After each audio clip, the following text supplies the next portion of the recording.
Hi, welcome back guys. This is your friend, Lettuce Head Fanfics, back with amazing fanfiction. This is the series of What If Deku Became the God of Change? Please give this video a like and subscribe to the channel if you want more videos like this. Now let's get into the fanfic. Izukami was running, his last vial of ichor clenched tightly his hand as he dodges the trees in one of the last vestiges of wilderness left in Japan. He still has a chance. He's found a few more mothers carrying children compatible with the blood of the gods. He just has to give it to them. He's reached a house belonging to, and for once he's thankful that most people have forgotten the gods, as no wards surround it. Slipping inside the bedroom, he finds the mother fast asleep and quietly thanks the fates. There's a shout in the background and he knows he has to work quickly. He gently opens the lady's mouth and starts to pour the golden ichor inside. There's a knock at the door. He startles, the vial goes flying and shatters. The women stirring but thankfully not yet waking. He didn't want to do this, but it's for the greater good. Picking up a piece of the shattered glass, he slices it across his palm, letting the silver liquid, the blood of a titan, well up and drip into the mother's mouth. There's another knock. How could they have found out so quickly? When his father had given fire to the people, it took centuries before the other gods finally deigned to look down and see flames flickering in every household, and by then it was far too late to extinguish them. But it's only been a measly 20 years since he first began his quest to arm humanity and topple the gods. Another knock. The lady begins to awaken, which really isn't a good thing if you're the strange man standing over her bedside, even if you have good intentions. The knocks turn into banging. Casting a quick spell over the household to hide the evidence of his presence, he escapes out the window, running back towards the woods. He faintly hears the lady answering the door behind him and prays to every god who still holds him in high regard that they don't discover the evidence of his meddling and kill the young mother-to-be. One of them must have seen him fleeing as somebody cries out, "Izukami, you are under arrest for your crimes against Olympus. Come out immediately and we may grant you some leniency." Don't do it, it's a bad idea and will give your position away. Chad, I'm gay. Totally worth it. My name's not Chad and that's not what I meant. Turns out that stopping to make a pun was a worse idea than he originally thought it was, as it gave the Not Chad squad his location, and thus the ability to cast a capturing spell. At least it made them leave the mother alone. About 15 minutes later, the Not Chadlings have Izukami mostly immobilized, tied up and surrounded. And thus it was time. The original Not Chad slowly approached him. "So this is the great thief. You're smaller than I expected. You're uglier than I expected." He felt a stinging pain on his cheek. That Thesis slapped him. "Watch the goods. I've spent decades working on clearing my skin and I don't need a frat boy wannabe with greasy hands to ruin it. Cease your chattering. Izukami. One and all, you have been convicted of treason and conspiring to overthrow Olympus. What do you plead?" "I plead not guilty." A gasp went up amongst the Not Chadlings. "Well, not guilty to the first, mostly guilty to the second, but it's for a good reason." Izukami attempted to wave. "Anyways, I've gotta go. Missio." He waited for his bindings to loosen. Nothing happened. "I said, Missio?" "Nothing. Sorry, this normally works." "Looks like the trickster's having a bit of trouble with our little trick." Not Chad laughed. "We brought a nymph specializing in chaos magic with us, and apparently she's rather useful for subduing your abilities. Anyways, thank you for testing our bonds. We can now make our way to Olympus so you can finally face punishment for your crimes." "Oh fates, please, I'm begging you, don't take me back to that bag of lightning dis and his squad of egotistical beasts." That earned him another slap. "Don't you dare blaspheme the God King and the Olympians in my presence." Izukami just had to roll his eyes at that. I could literally hear the capital letters in that, and is he really making you call him the God King? If so, he's more of a narcissist than I originally thought. The King of the Gods is not a narcissist. He is kind, fair, and all-powerful. Kind? Fair? Tell that to the families of the people that they've killed. I dare you to tell that to Arachne, who sought to call out the flaws of these monstrous gods, and was punished for it. His voice rose. I dare you to tell that to Europa, Antipe, Castillo, and every other woman violated by Zeus or another Olympian, then blamed and punished for it. I plead not guilty because most of the gods are already traitors to humanity. Not Chad begins to turn a rather unappealing shade of mauve, lies and slander. A strand of spit lands on the arm of one of the non-Chadlings. All of it, they start to lean away from him. You will pay for your insolence. Well, sorry, Not Chad. I'd love to stick around and attempt to make you realize that you've been brainwashed, but I've got a revolution to lead. Not Chad's outburst had distracted the chaos nymph long enough for him to scramble the guard's magic. Slipping out of the bindings, he begins to make his escape. He only makes it a few steps.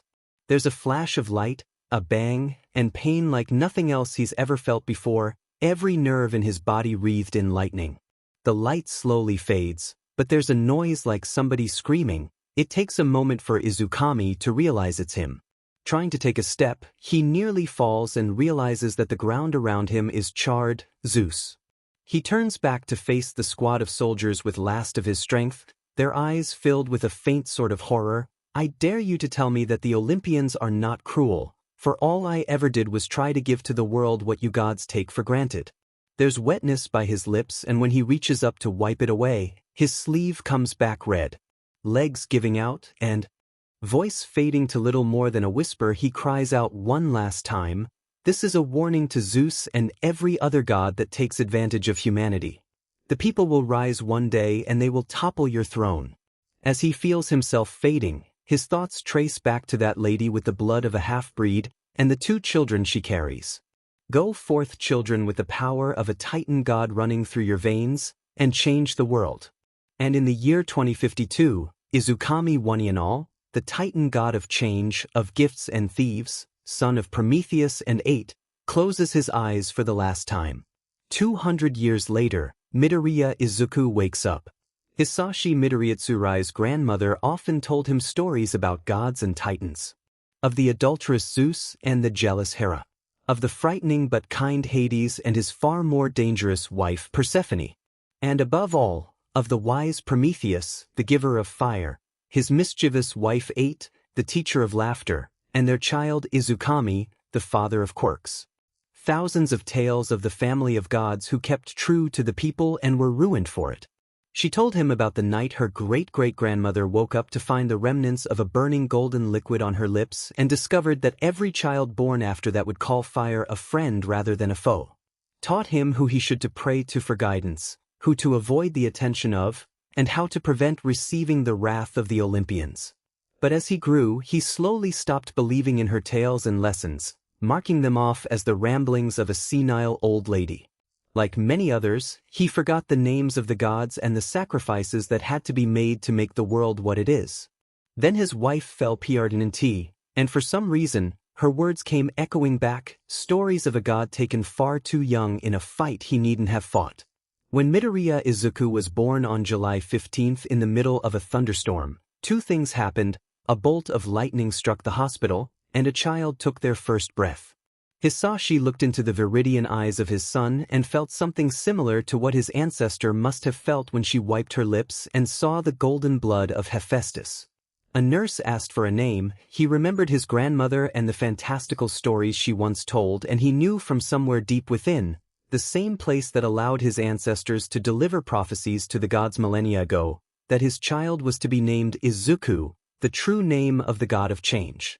Inko's Piardnvi ended with a lightning strike, and a child others might say was born wrong, and as he grows whispers follow him for it.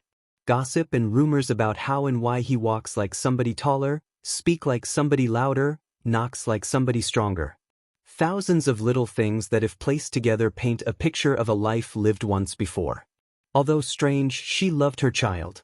Every time he laughed she'd feel overwhelming joy, and every time he cried, which was admittedly often, she'd find that tears would also flood her eyes. Inko could never forget the face of her son the first time she uses her quirk in front of him. That elation in his smile, the excitement when he realized he'd get one of his own, and just that strange hint of pride. But looking within those green eyes, she sees something else, a dark sadness and scalding anger. It wasn't the first time she's seen it, nor would it be the last, but here she's hit with a feeling that something ancient lies behind it.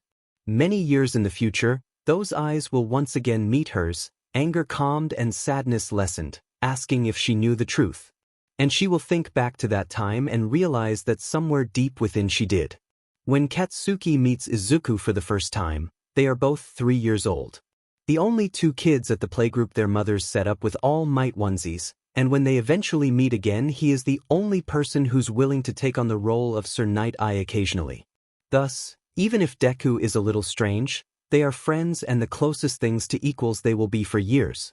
This changes when Katsuki gets a quirk perfect for hero work and Deku gets nothing at all. The shift in his perspective changes slowly. First Deku's the villain to be defeated, then a civilian to be saved, and finally they stop playing heroes together and he is nothing at all. Then one day, the little dipshit stands in front of Katsuki, barring him from putting a kid with a useless quirk back in his place. Then Deku steps in with 2 green eyes looking at Katsuki like he's seen his soul and found it wanting. You want to be a hero, Kaken, but heroes help, not harm. Something about it unnerves him, and even though he will never admit, he retreats.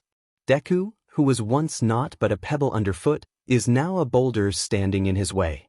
Over the years Katsuki notices that Deku starts to get stronger and faster, occasionally even beating him in gym class. It all comes to a head in 7th grade when the class is asked what they want to be when they grow up, and they both answer hero. Katsuki confronts him about it as soon as school ends. You effing shitty Deku, haven't I told you already that I'm going to be the only one from this dumbass school to become a hero? Deku turns to stares at him, bright green eyes far too ancient for a 10-year-old. Well, me trying isn't going to kill you. He throws a sparking fist towards Deku's head, hoping to end this delusion quickly, to prove to Deku that he's too weak to be a hero. Then to his surprise, Deku dodges, ducking under the punch and sidestepping the following explosion. Oh, it's on you motherfucker. The fight continues in a similar manner for the next few minutes, with Katsuki progressively getting angrier as Deku continues to dodge his attacks. Then Deku throws a punch, and it lands. A quick right hook that turns Katsuki's head. He sees red. How dare that useless Deku show him up, and lunges, palms sparking no longer, trying to keep the fight contained. His opponent catches him head-on, quickly putting him into a chokehold. Despite the fact Katsuki is still able to fire off explosions, he knows that if this was a real fight, he would be dead. Izuku whispers something into his ear before he lets him go, words that echo back to an encounter from years ago. I told you this once before, Katsuki, heroes seek to help, not to harm. Stumbling away, Katsuki retreats for the 2nd time in his life. After that their relationship only gets worse. Fights would quickly become a constant in both of their lives, and with every fight, win or loss, the anger Katsuki feels for Izuku grew until he's constantly thinking of how to make Deku pay. When Toshinori first sees a young man struggling in a puddle of sentient sewer sludge, he should have been out of time. But something in his blood calls to him, telling him that everything will be for naught if he doesn't at least try. And somehow it works. He's once again in his muscle form, long after it should have faded for the day, and not only that but he feels stronger than he has in years. Unfortunately, it doesn't seem to be enough to save the child. He sits there in silence for a minute, mourning a child who was taken far too soon. Then a miracle occurs. The boy opens his eyes, sits up with a gasp, and upon seeing All Might, screams. Oh my god! The boy starts speaking too fast for Toshinori to understand, which is really startling given that he thought the kid was dead less than a minute ago. Given that the child is waving a semi-charred notebook around, he assumes that he's requesting an autograph. He feels his surprising strength start to wane and remembers that he needs to turn in the sludge villain, the reason the boy was nearly killed in the first place, so he signs the notebook and turns to leave, only to find out that the kid latched onto his leg as he jumped. Well, if dash. He's already high enough that he can't just kick him off, and Toshinori knows that his muscle form will likely only last for a few more minutes. He lands and it's like a clock ticking down in his head, T-10 minutes before his secret is revealed. Behind him, the kid asks if he can become a hero without a quirk, and 3 different reactions go through his head. His first instinct is to say yes, of course, he can, stemmed from his time as the symbol of peace and the years he spent quirkless, hoping and dreaming for somebody to tell him what this kid is likely praying that he'll say.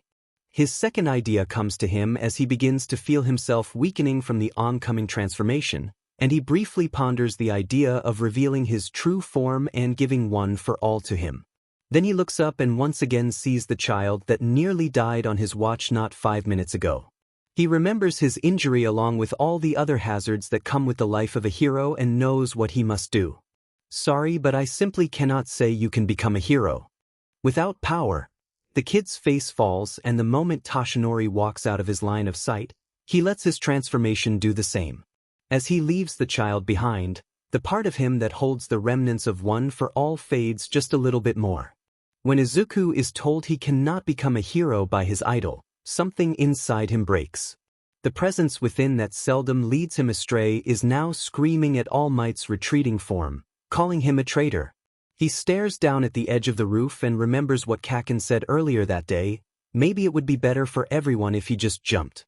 Then he remembers his mother, the one person who, despite his oddities, always stuck with him.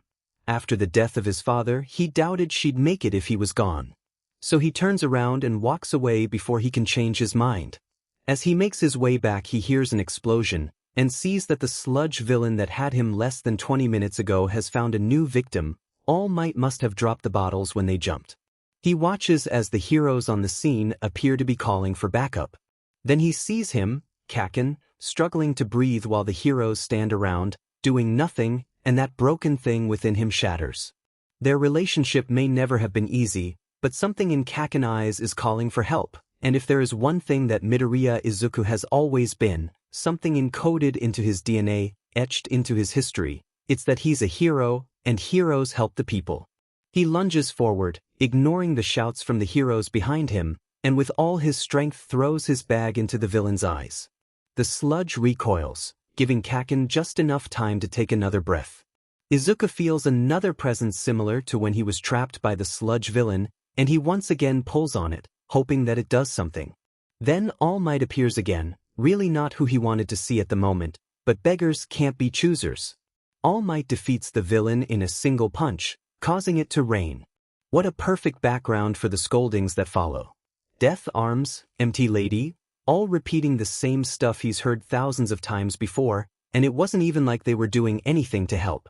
It begins to grow dark as he once again makes his way home, and like all his previous attempts he is thwarted. Although this time it technically isn't due to a villain, or even another person at all, but instead Izuku's own stupidity. Apparently, when he ran away from the heroes he took a few wrong turns and ended up in a relatively bad area of Mufasta, one that he's never been in before. He wanders around, trying to retrace his steps when he hears a woman scream, "God damn it, just run away, don't be a hero." Unfortunately for Izuku's common sense, he decides to investigate. He turns a corner and sees a noseless guy with a knife fighting Shocker, a somewhat popular hero with an electric quirk. Then a lady with a torn shirt and mild burns comes barreling past, and he begins to understand what happened.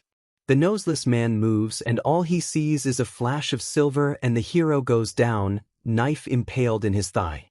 The other man takes a sword out from behind his back before placing it against the hero's neck. "Wait!" Izuku calls out to Sword Dude. "You really are an idiot. Don't kill him." Mr. No-Nose slowly puts down his sword and begins to stalk towards him. "Don't you know what this so-called hero tried to do?" Izuku tries to back away. Unfortunately, the wall behind him has other plans, meaning his remaining options are either to talk or to die. He chooses to talk.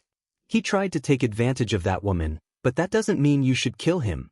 The man stops a few feet away. "Then what else do you propose? Let him run free and try again?" It's the people he wronged, so let them decide his fate. What if they choose to let him run free if he covers it up and nobody knows? Sword Guy begins to look interested in the conversation, which is hopefully a good thing. CCTV cameras in places like this are almost ridiculously easy to crack. Leak it to the news and bam. You've got a ruined reputation. These days you can't be a hero without a good reputation, Izuku scoffs. Not like he's an actual hero anyways. A hero should seek to help, never to harm. Sometime while Izuku was speaking, the man lowered his sword. "I like you, kid. The name's Kaizome." "Midoriya," he says before realizing that his family name is probably not the best thing to give to a man you just saw nearly kill somebody.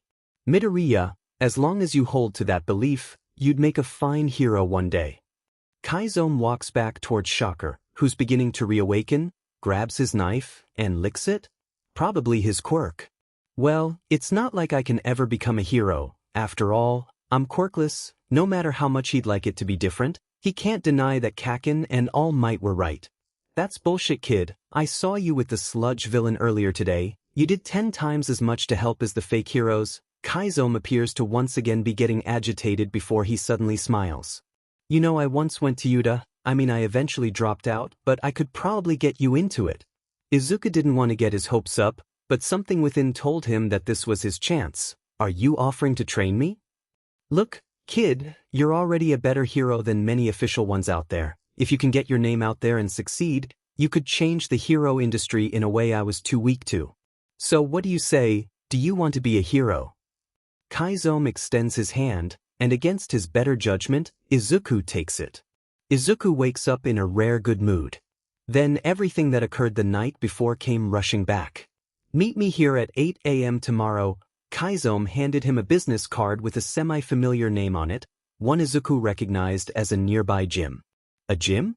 Wouldn't this be a bit too public, given that you are a vigilante, one who apparently uses a lot of knives?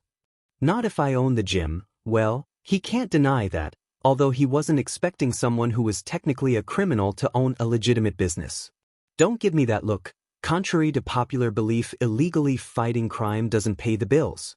Okay then, I'll see you again tomorrow, I guess. He turns around, trying to head back home, but remembering the circumstances that lead to this whole mess, he faces Kaizome again. Oh, sorry to bother you now that you've agreed to train me, but I'm actually kinda sorta lost. Alright kid, where do you live? I'll help you get back.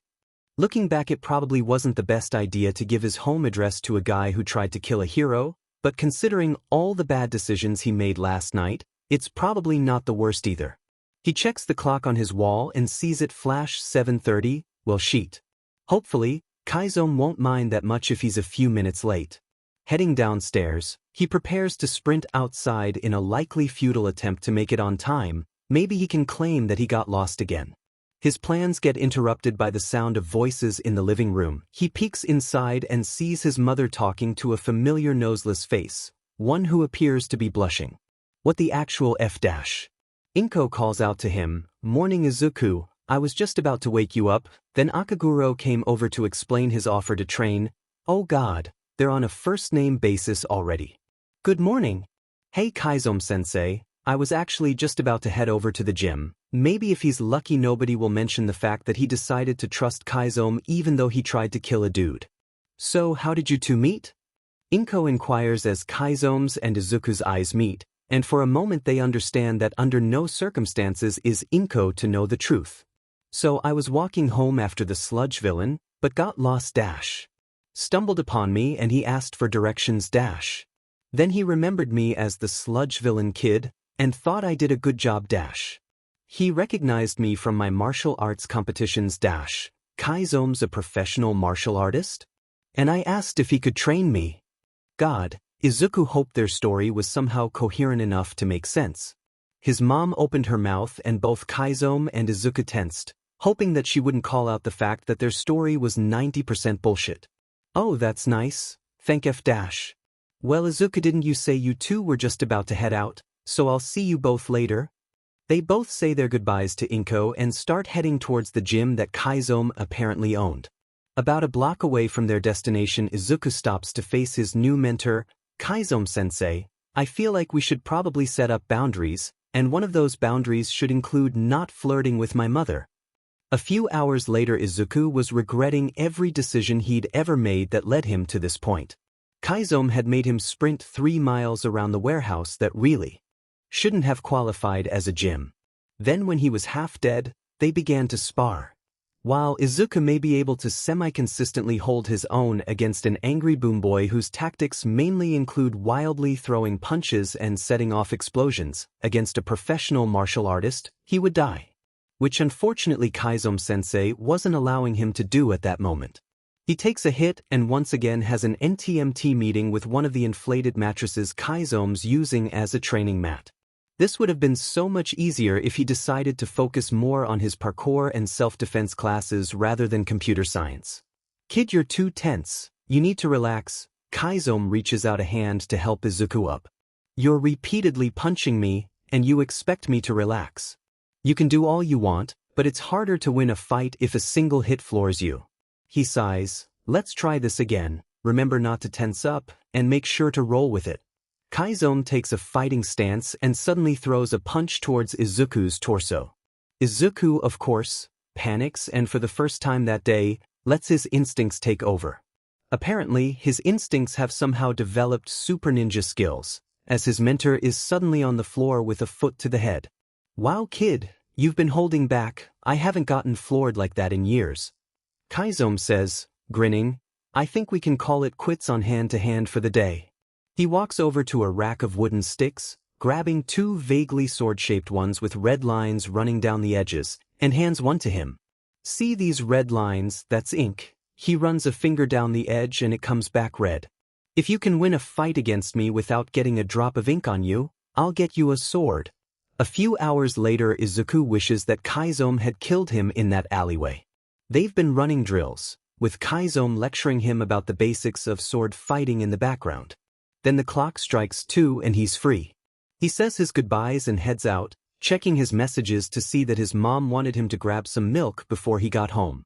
At the convenience store, he spots the human embodiment of a scarecrow walk in, and the little voice in the back of his mind tells him that he's going to need help.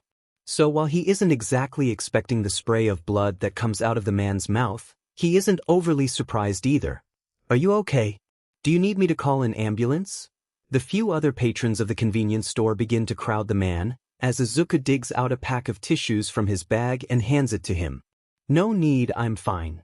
The man shakes off concerns of all the well-meaning onlookers, wiping the blood off his face. Unfortunately, the crowd draws the attention of the owner, and apparently spewing blood everywhere is liable to get somebody kicked out. The hero inside of Izuku was not about to let the man go home without his groceries, so he walks out with him. Hi sir, do you need any help with getting the rest of your groceries? The scarecrow man startles, apparently having not seen him walk out. No, I'll just go to another place. Izuku is a quirkless kid trying to get into A's heroics department, so there's a good chance he's the more stubborn of the two. It's fine, I insist. This continues for a few minutes, ending with the scarecrow man finally handing him a list of the groceries he needed. A few minutes later he steps out of the store again, a carton of milk in one hand and a bag groceries in the other. He passes the bag to String Bean Man, smiles, and continues on his way, satisfied that he did his good deed for the day. Until the man begins to follow him. Izuku begins to speed up hoping to lose him. But Scarecrow continues to make his way towards him, so he makes a little detour. All those years of parkour classes finally paying off as he takes the interesting and vaguely illegal way home, hopping across rooftops and fire escapes. String Bean looked like a strong wind would knock him over. There's no way he's able to follow me now. His plan worked until he got home and saw him standing in front of Izuku's apartment trying to open it. Dude, I help you get your groceries, and you really try to repay me by breaking into my house? Beanpole startled looking around, obviously not expecting to get caught. But this is my house? I just moved in yesterday. Well, that's a bit awkward. Oh well then, I think you may have the wrong door. String Bean looks up, apparently realizing that the number was 237 instead of whatever it was supposed to be, looks at the door next to it, and tries his key. Sure enough, it opened. Thank you kid, I'm Yagi Tashinori and I guess I'm your new neighbor. Yagi held out his hand and as Izuku reached out to shake it, something told him to duck.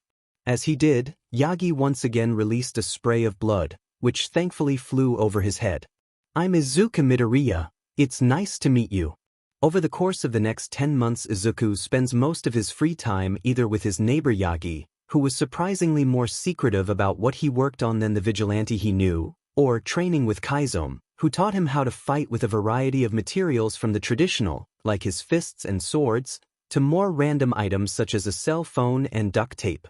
While he eventually could hold his own in a fist fight, his skills shone when he had some sort of weapon in his hands, taking to blades far quicker than a person who's never touched one before should have. So sometime after 3 months, Kaizomi-sensei shifted his training from trying to get him to learn as much as possible to trying to master wielding swords, knives, and the occasional bow staff. Finally, a week before the UA entrance exam, Izuku managed to escape a training session without any red staining him. They currently stand in front of an old storefront claiming to sell a variety of martial arts gear. Kaizomi-sensei's wearing the red scarf that's recently become his trademark as a vigilante, so whoever runs the place likely owes him a favor. Then an old man comes tottering out, giving Kaizomi a hug, and surprisingly he accepts it. Izuku, this is Tsurudoy ha. I saved him from being robbed a few years ago, and he's been giving me a discount on weapons ever since, called it. He shakes the old man's hand and lets him guide them inside to a room filled with what must have been hundreds of swords. As he looks around, he can't help but feel drawn to a set of two blades. One with an intricate floral design and a forest green leather grip, the other somewhat plain, only the barest hints of a fiery design and a dark red grip, both only about 1.5 feet long. He picks them up and something within him feels right. The space in his soul that's lain empty for so long finally begins to fill. He sees an inscription on the sides, Chenjimika, the Change Maker, on the green one, and God Akira, the God Killer, on the other. Tsurudoy comes up behind him. You know, those swords have been in my shop for over 200 years, and you're the only person who's ever shown any interest towards them. He finds that hard to believe. Well, they're beautiful. He checks the blade and goes through a short practice drill, finding in perfectly, and the craftsmanship is remarkable. If you really want them, I can probably cut you a pretty hefty discount. Well, it's not like he can turn that down. I've been trying to sell them for years, not even your father would take them. He's not my father. The old man gives him a suspicious look but thankfully drops it.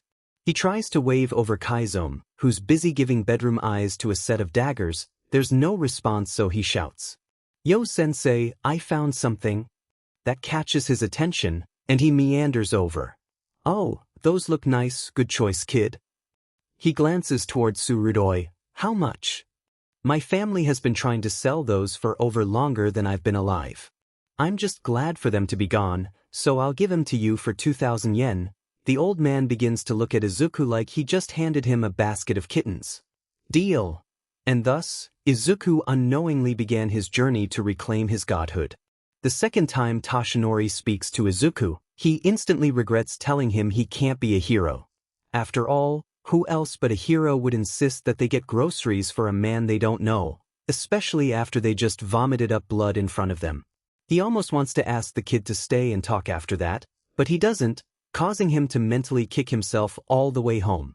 So imagine his surprise when the green-haired child shows up and accuses him of trying to break into his apartment, then helps him finish moving in. As the months pass, his regret grows, every interaction he has with him proving just how kind he is. His other neighbors obviously feel the same, if the way a few of them tried to threaten him when they started to notice that Izuku often comes over to his apartment is any indication. Thankfully, he managed to convince them he had no ill intentions towards the kid. The morning before the entrance exam, he takes up Inko's invitation for breakfast to wish Izuku luck. Well, that, and the fact that Toshinori will take literally every opportunity available to him to spend more time with the elder Midoriya. He enters the apartment with some bottles of soda. Spotting Izuku and his mentor, Akaguro, already sitting at the table, he takes a seat next to them. Inko brings out an American breakfast of pancakes and bacon.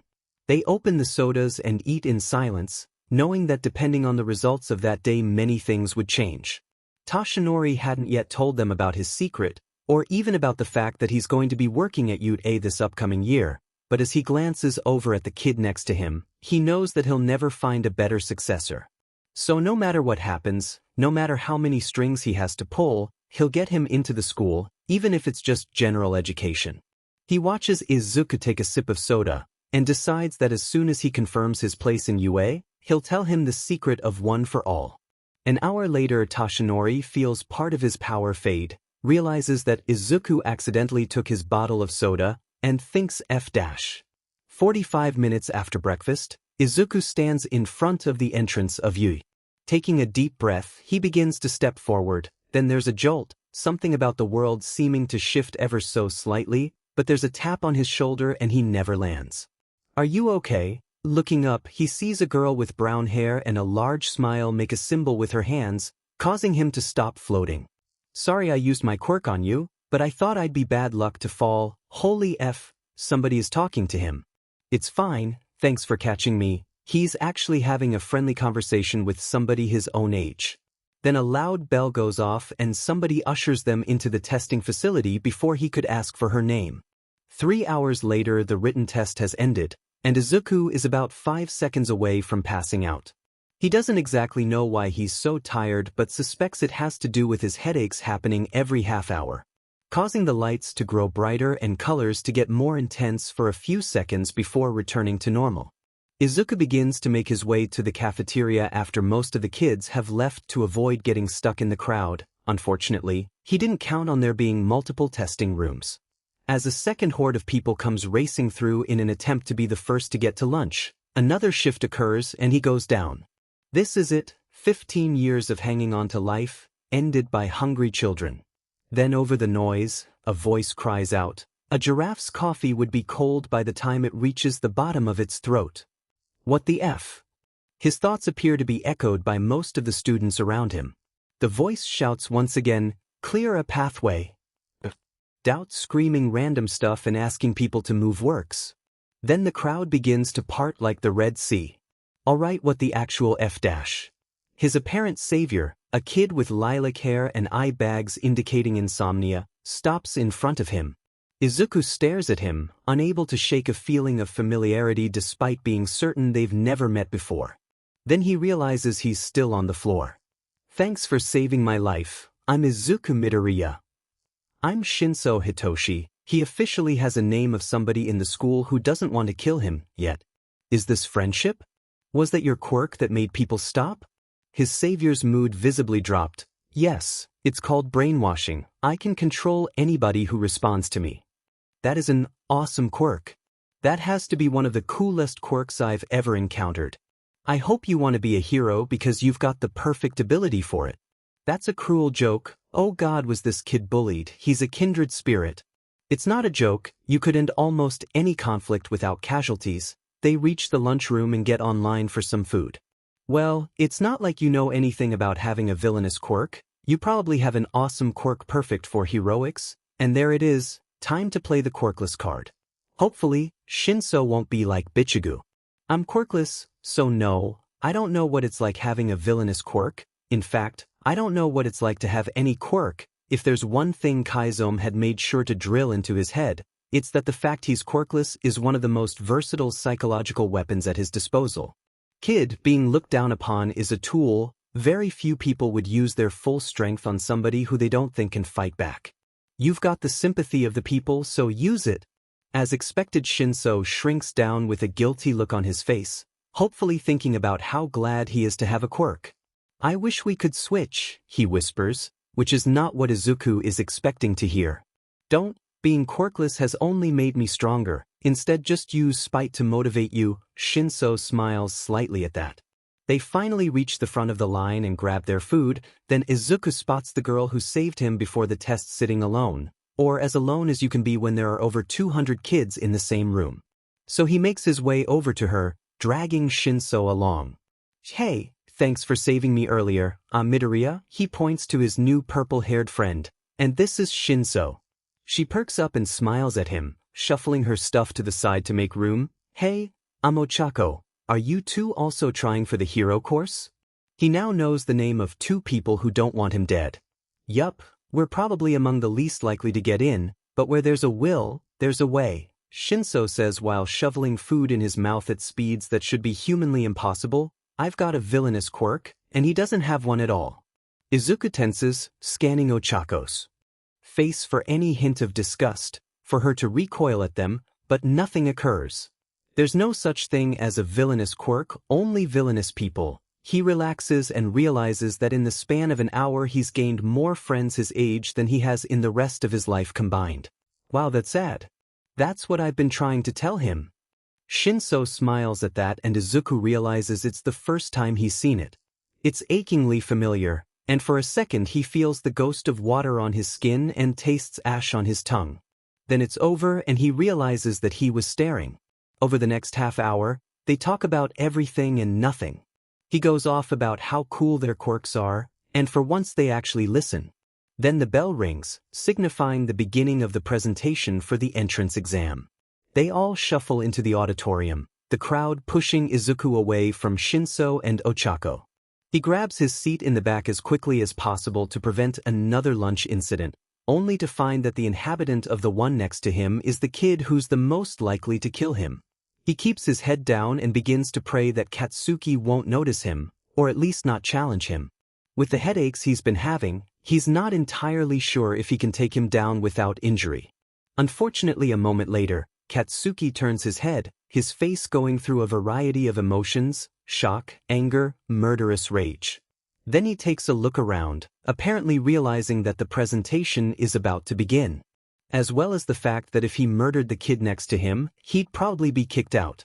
Present Mike comes out on stage and starts screaming about robots, and Izuku lights up. Robots are his thing. All he'd have to do to succeed would be to hack the connection, which is probably one of lesser secured areas of UA. He takes out his phone, setting up a scanner to find it, when a blue-haired rectangle in the audience begins to call out to him, "You over there with the green hair, if you're just going to play on your phone during this, then you shouldn't have come."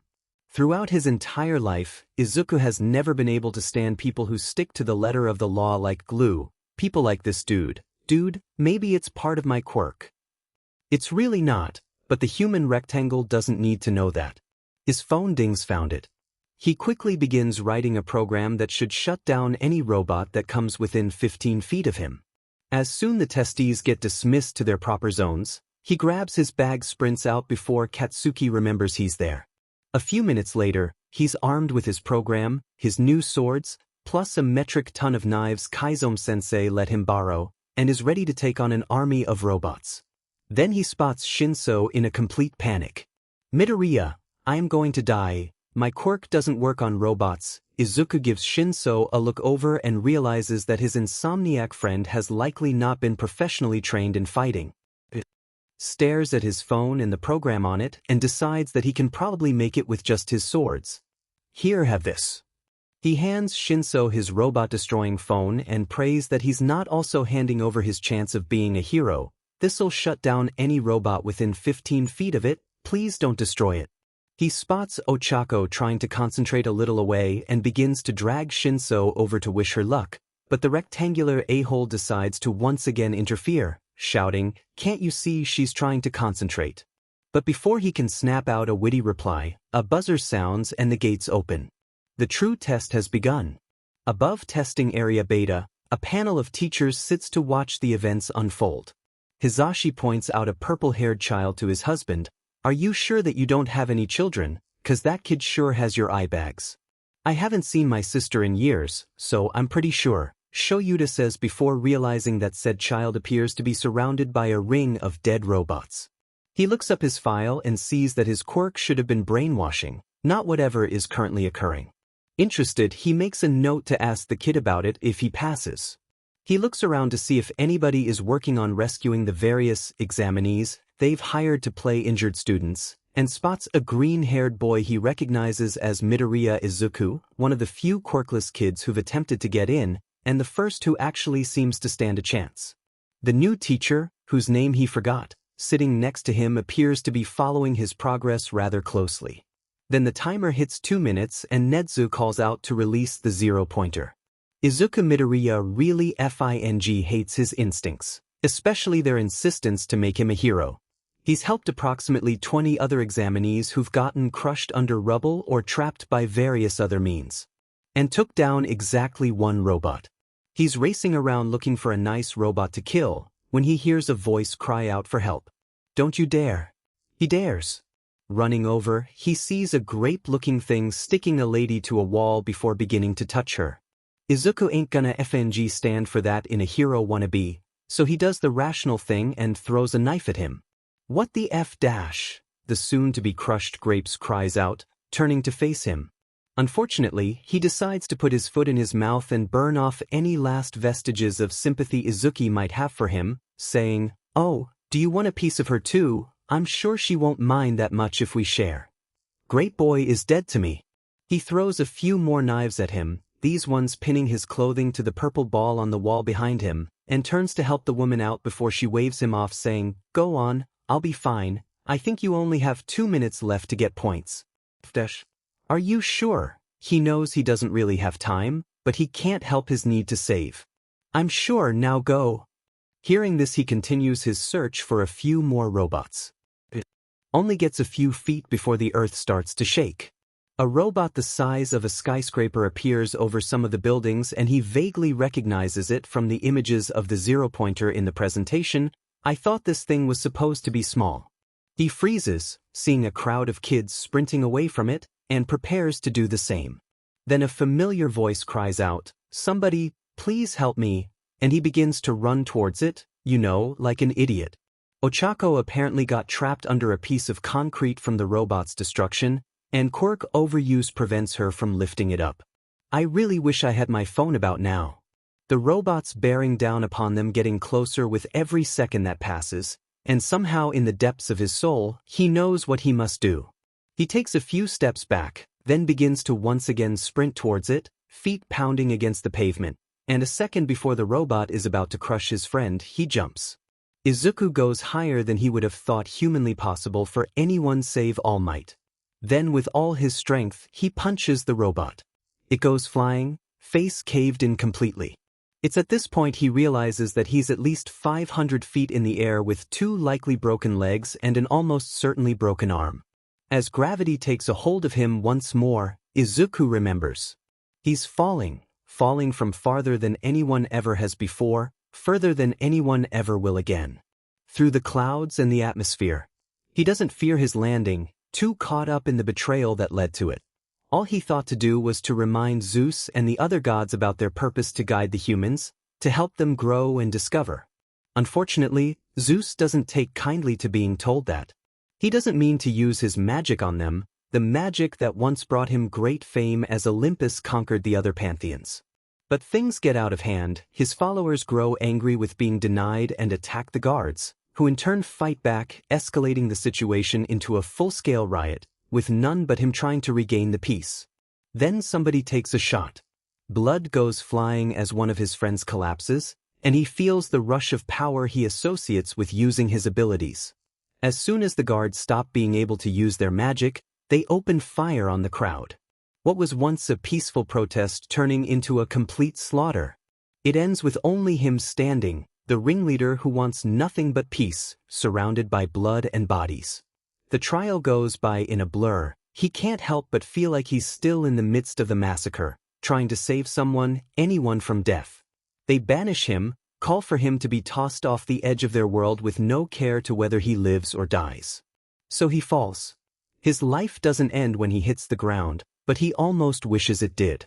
Izuku feels something hit his face and opens his eyes, still remembering the death of people he knows he should remember but can't.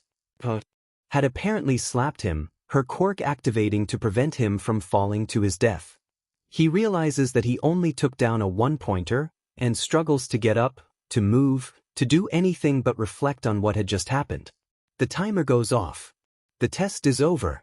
He only has a single point. He sees Recovery Girl race over, but he can't quite process what's happening. His mind torn between that wretched memory of death and destruction and the fact that he just failed. Young man, you should have known better than to overuse your quirk like that. He's confused. What quirk could she be talking about? I don't have a quirk though, he even has the X-rays to prove it. You punched a 500-foot-tall robot in the face, destroying both it and your arms. I think it's pretty safe to say that you do. Oh right, he almost forgot about that. He turns to face Ochako, checking to make sure she's okay, and promptly throws up on him. A moment later his adrenaline fades and the pain, the exhaustion and the other events of the day finally catch up with him, causing him to pass out. He wakes up within a few hours, with his phone in his hand and 2 new numbers scribbled on his arm. When Inko gets the call that Izuku got injured during the entrance exam, her first reaction is one of regret. After all, her son is quirkless, how on earth could she have let him go? Her second reaction is guilt over the first, as her son has been told he couldn't do anything all his life, he doesn't need her to do the same. So she marches down to the school, prepared to yell at the staff for failing to take care of her son. Then she sees him. Recovery girl hadn't gotten to him yet, needing parental permission to use her quirk on a minor.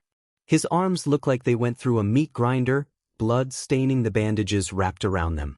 Well, I guess it's time to start a lawsuit because any injuries that were this bad means that something is wrong.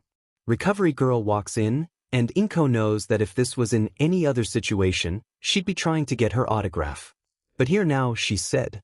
"So can you explain why exactly you failed to keep my son safe?" she asks.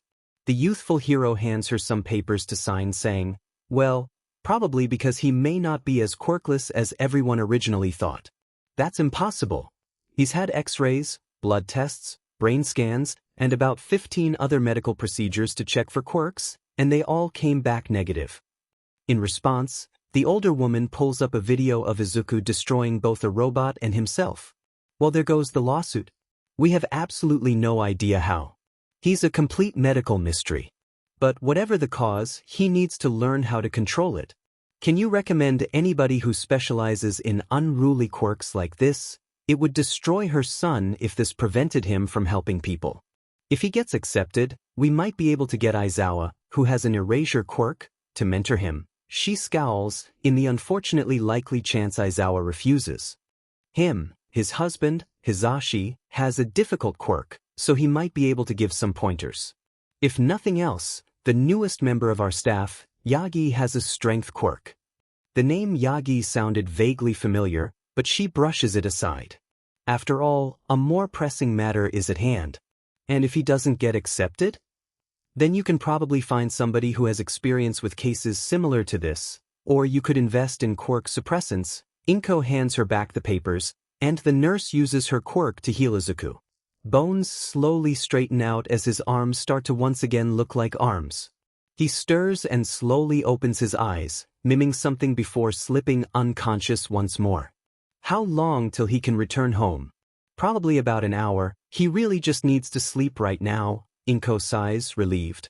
Maybe she'll invite Tashinori and Akagura over in a few days to celebrate his new quirk. A week later, Izuku wakes up crying. He can't quite remember his dream, just flashes of red and silver, of a roaring river and a raging fire, and above all pain. He shoves it to the back of his mind, not wanting to deal with it at the moment. After all, he has school, and his test results are supposed to have come in that day. He forces himself to get up and get dressed.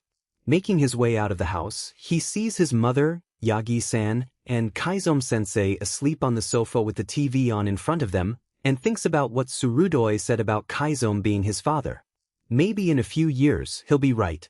He begins to make the journey from his apartment to the school, double-checking that he has his knife on him, just in case Katsuki tries to pull any funny business.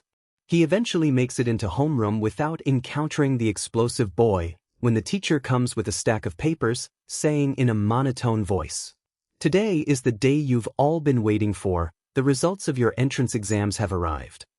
Most of the class starts cheering, a few begin to cry, and Izuku's about to have a panic attack. He's torn between wanting to end this PRD of waiting and wanting to hold on to the hope of passing. But the paper for Yui never makes it to his desk. He's got acceptance letters from some of the other top schools in Japan, but nothing from the place he's hoping for. Then the teacher clears his throat in the form of the class, and now we have the results from Yui, Bakugo Katsuki. Congratulations on third place with 77 points, we all knew you could do it. He turns the page and stares at it for a moment, and congratulations to Midoriya Izuku for placing first with 121 points. You could hear a pin drop. The entire class turned to stare at him in a mixture of shock and fear. Then the whispering starts. Low voices questioning exactly how he accomplished that. Somebody pulls up a picture on their phone. "Hey, doesn't this look like Deku?" they say as the class gathers around. Chaos once again reigns in the classroom as people start to barrage him with questions.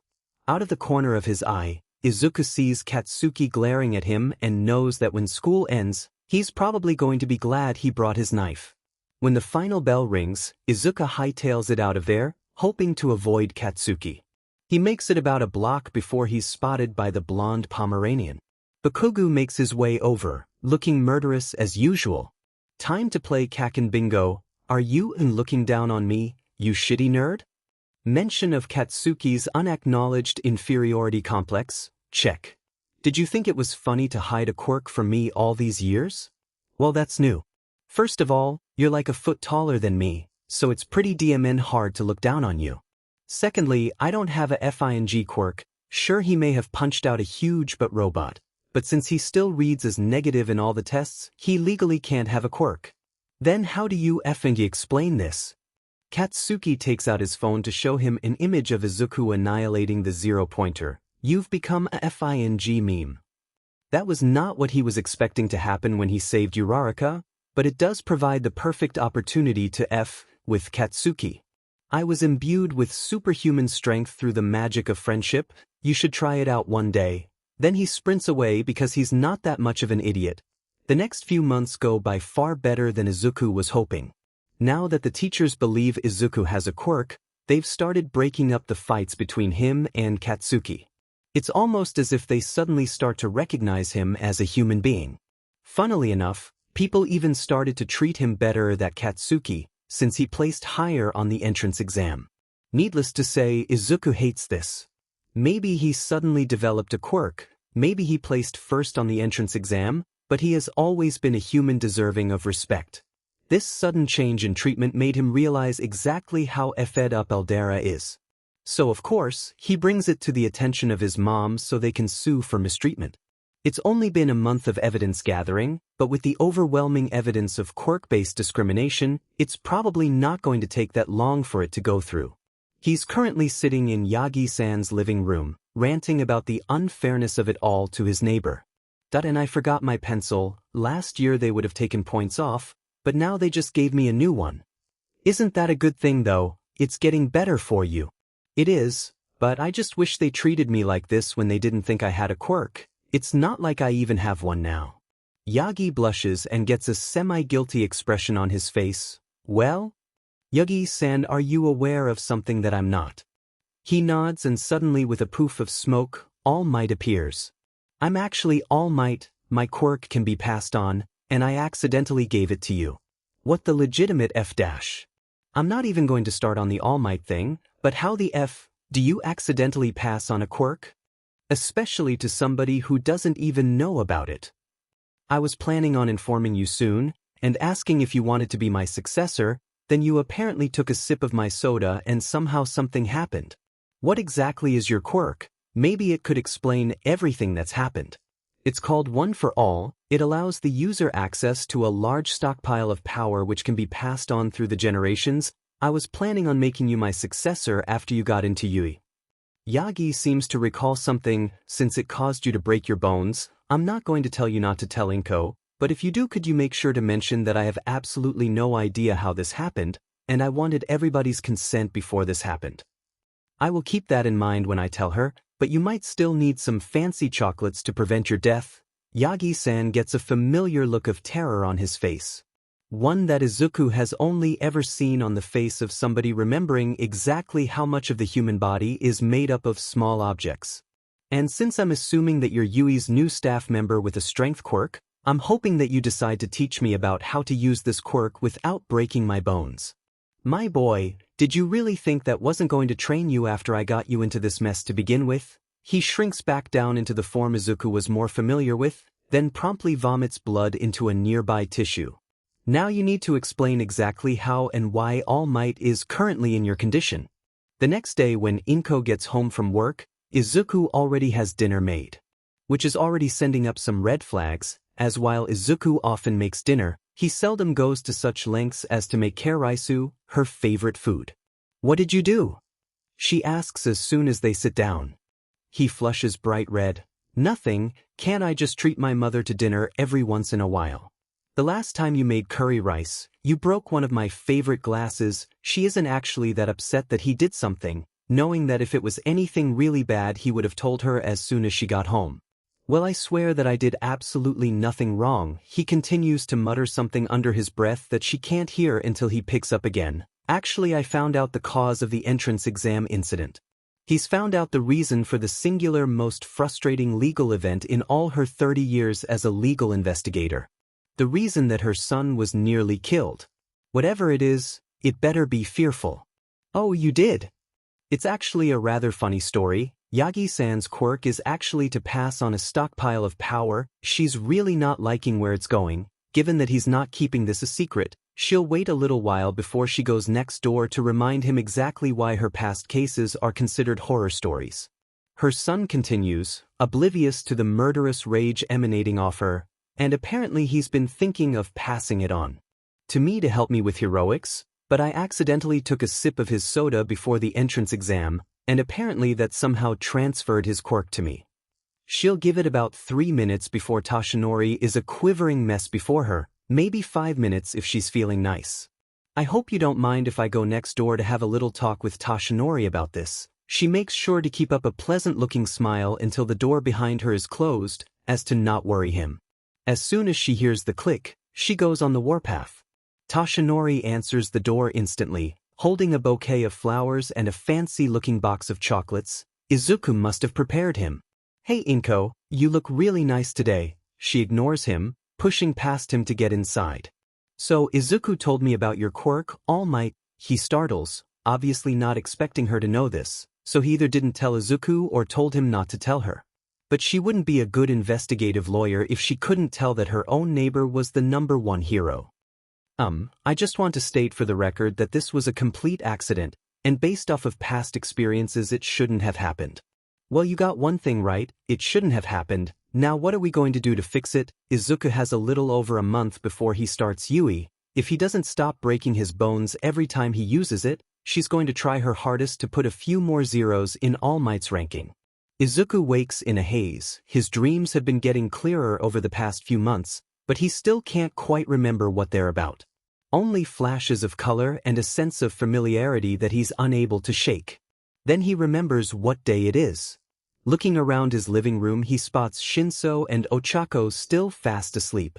The clock on the wall reads 6 a.m., probably earlier than they're used to waking up at, but it's only just early enough for him to sneak in a workout before school. He maneuvers his way around his two friends, trying not to disturb them, before leaving a note on the table and heading out for a quick run.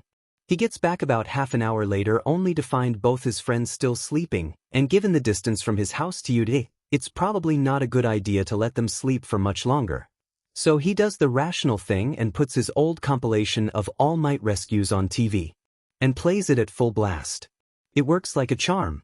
Shinso is the first one up, and he means that literally because when Ochako startled awake, she accidentally slapped him in the face.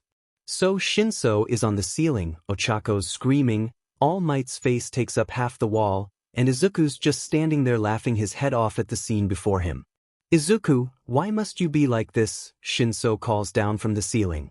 I thought before he could finish his sentence, his friend's quirk takes over. Turn off the FNG TV before Ochako breaks it. Izuku proceeds to do just that, stepping over Ochako as she attempts to untangle herself from the mass of blankets and pillows she somehow cocooned herself in overnight. In what universe is this an acceptable way to wake somebody up? Ochako shouts at him after she releases Shinso from the ceiling, causing him to crash on the sofa.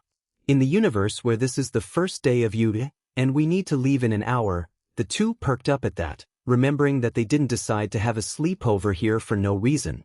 Well, one more sleepover without a real reason. I almost forgot about that. Shinso looks unconcerned as he begins to lie back down. Then panic sets in as he seems to remember that everything they bought is still in their shopping bags from when they purchased them last night. I call the Eraserhead pencil toppers.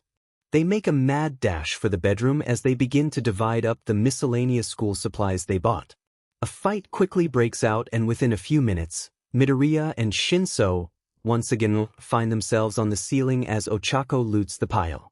She releases them as soon as she takes her fill, thankfully sparing the erasers Shinso wanted and most of Izuku's hero pencils.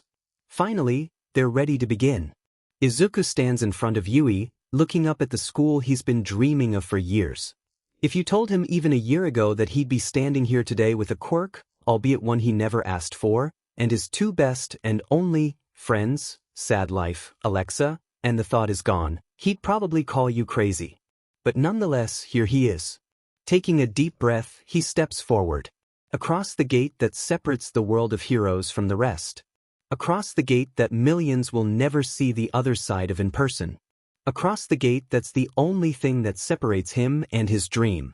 Besides him, his two friends seem to be having a similar revelation. Ochako staring up at the school in shock while Shinso appears to be about to cry. I can't believe it, I'm here, I've made it. A kid who looks vaguely like Tintin runs past screaming to their friend, snapping them out of their amazement. They then realize that school was starting soon and they still had no idea what their schedules are or what classes they're in. They head to the main office to get a map, a gym uniform, as well as their schedules. Open on 3? Tako suggests. 1, 2, 3. On that word, they all unfold the paper to see what homeroom they're in. He scans down the sheet until he spots the words Class 1A. He looks up and sees that both of his friends' schedules say the same thing. We're in the same homeroom. They make their way over to the entrance of 1A, a door at least twice his height, and open it. The first two people Izuku spots are Katsuki and the kid who tried to scold him during the entrance exam, who, of course, are fighting with each other. Because Izuku is a self-sacrificing idiot who'd much rather not have the classroom explode, he calls out, "Hey Kaken." Tensa turns to stare at him in shock. "Suku, you know this clown?" "Oh yeah, that's Kaken, he's been trying to kill me for the past 5 years. While he knows that Katsuki's not going to actually kill him, doing so would ruin his chances of getting into Yui, he still tries to fight him at least once a week. I feel like you should be a bit more concerned about that." He shrugs. Katsuki's more of an annoyance than an actual threat. "He's landed exactly 17 hits on me over that PRD of time, so pardon me if I'm not exactly worried." Then the boy in question decides to butt in. "Excuse you shitty Deku, I've knocked you down many more times than that." "Well, that's true, sorry, 17 hits in fights I didn't willingly throw." Katsuki's self-confidence is a thin line between an inferiority complex and narcissism. If he goes too far in either direction, then he's even worse to deal with than normal. Thus, Izuku will occasionally throw a fight. Katsuki huffs and turns away, thankfully realizing that now isn't the best time to challenge the kid who keeps knives in his bag. Suddenly a yellow caterpillar pops up in the doorway and everyone goes silent as they stare at it. It somehow rises to reveal a tired, hobo-looking man. He looks familiar, not in the way Shinso is, that strange feeling that echoes within his soul, but just a face that he swears he's seen before. "It took you all 8 seconds to quiet down, improve that. I'm Aizawa, your homeroom teacher, so get your gym uniforms on and meet me in the P.D. field in 10 minutes. That was all. The man then walks away, presumably to go outside. The class goes silent, shocked at what occurred, before realizing that they should probably listen. A few minutes later, Izuku and his classmates arrive outside and see Aizawa-sensei waiting for them. "It took 9 minutes for you all to get changed, that's another thing for you all to improve on." He checks his watch and realizes that the first day assembly is supposed to start in a few minutes. Some of the other kids seem to notice this too, as a boy with spiky red hair calls out, "Hey, Aizawa-sensei, don't we have to go to the assembly in 5 minutes?" That was apparently the wrong thing to say, as Aizawa glares at him, saying Yui is a school without heavy restrictions on their teachers, allowing them to do what they find best. He turns toward the rest of the class. "So thus we will have a quirk apprehension test, and whoever comes in last will be expelled." Well, sheet. While Izuku may technically have a quirk now, he doesn't particularly want to use it. After all, it kinda breaks his bones. At least he's still legally quirkless, so Aizawa-sensei can't technically make him use it. The first test is the 50-meter dash. It was always one of his favorite events in middle school, as he and Katsuki tended to leave everybody else in the dust. But here, that's certainly not going to happen, given that one of his classmates has literal engines in his legs. He doesn't come in last, but it's close. The rest of the events go much the same way. He tries his hardest, and he's better than about a quarter of the class, but still falling behind. Then comes the ball throw, the second to last event and the only one left that he can use one for all in. Izuku makes his way over to the pitch and watches Ochako as she uses her quirk on the ball. And gets infinity. Then it's his turn. "Dimon, I wish I had Ochako's quirk." He lets the power he was given flow through him, his hand burning with energy, and throws the ball. It goes forwards for a bit but then rockets up and up and up. In fact, it doesn't appear to be willing to come down anytime soon. Izuku stares at his unbroken hand in shock and realizes hey, that's not his quirk. He turns towards the teacher only to see red eyes and floating hair and suddenly remembers where Izuku's seen him before. Oh, God. Your eraser head. I tried to stop your quirk to prevent you from breaking your arm, but I see that it's no longer an issue. It probably still is an issue given that whatever that was, it wasn't his quirk. But Izuku really doesn't want to draw any more attention to himself like that, but well, this is as good of a time as ever to remove any suspicion about him and All Might's connection. Sir, I'm quirkless. Eraserhead raises his eyebrow in disbelief and turns the ball reader to Izuku, showing off the infinity sign there. I gained super strength through the magic of friendship. Midoriya, you destroyed our toughest robot, with a single punch. The rest of the class turns and stares when they hear this. Apparently, they didn't recognize him from the meme. Wait, the blonde kid's pulled out his phone, demon it. Izuku vows that he will find whoever took that picture and set Kaizome on them. Maybe he'll turn that into a meme. But back to the matter at hand, proving to his teacher that he doesn't have a quirk, when in fact he does have a quirk. My mom said that I could do anything I set my mind to, so I set my mind to punching robots. Bochako and Shinso snigger quietly behind him. At least somebody finds me funny. In all honesty, sir, I have the toe joint. Legally I'm quirkless, and unless I lose my feet, that's probably going to stay. Izuku gives his teacher a sad look. One that, in his experience, really brings out the pity the sad quirkless kid in his eyes. It works wonderfully. Eraserhead's face softens to the universal, oh poor thing expression, before hardening once again to his normal tired look. Well, don't think that exempts you from expulsion if I decide that you deserve it. Given the fact that he's certainly not in the last place, thank F for Kaizome-sensei and his hellish training schedule, Izuku doubts that he's going to be expelled. The results come back not too long after. Izuku's in 10th. Not too shabby, but he can certainly improve. He's certainly going to improve. All he has to do is, stop breaking his bones every time he uses his quirk, and figure out what the Hades happened during that ball throw. When he gets back from school, he gives Kaizome a call. He hasn't been out on a hunt in a while, and with all his pent-up energy from school, he needs to take somebody down. To remind himself why he needs to succeed in Yui. And besides, it's fun watching gods fall and suffer. So, he browses the news, reading between the lines to find a local hero who abused their power for just a second too long. And as always, he finds one far too quickly. He looks through his notes to see if she's done anything suspicious in the past. Sure enough, she's on the watch list, and this she's finally done something provable. The pro-hero Hydrolia, also known as Mizu Hanzai, has the quirk Hydropower, which gives the user enhanced strength when wet. Formerly she was in the 550th spot, but after her latest rescue, she skyrocketed up 50 places. The so-called rescue occurred on the morning of April 10th and involved the collapse of an apartment building in downtown Mufasa. 190 of the 203 residents were safely rescued, with 7 minor injuries and only 6 deaths.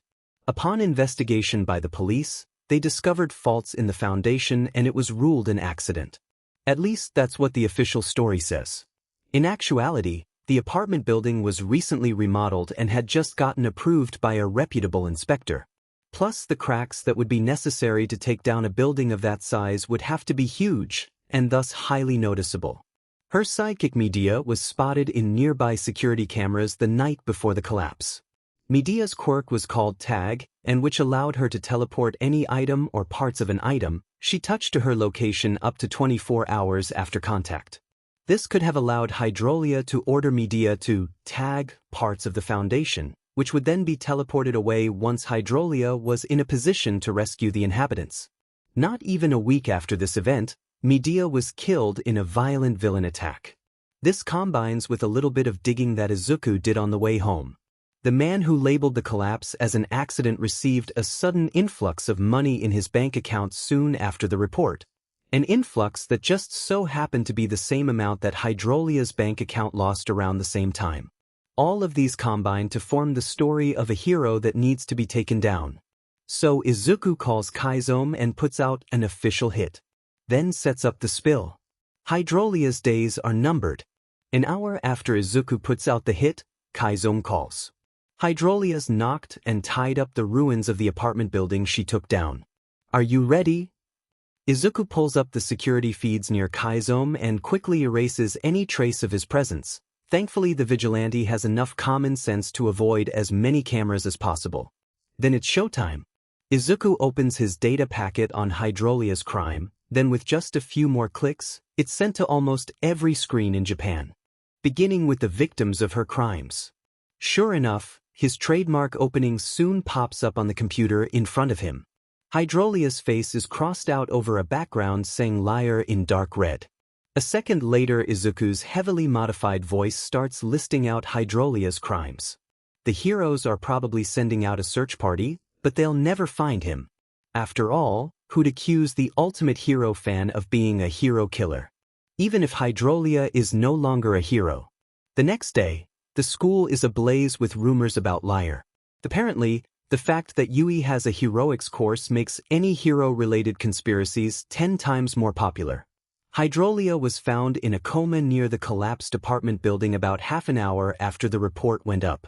It's unfortunate that she was in such a state, but Izuku supposes that that's what happens when you give the victims and their families the news first. Very little is more powerful than vengeance.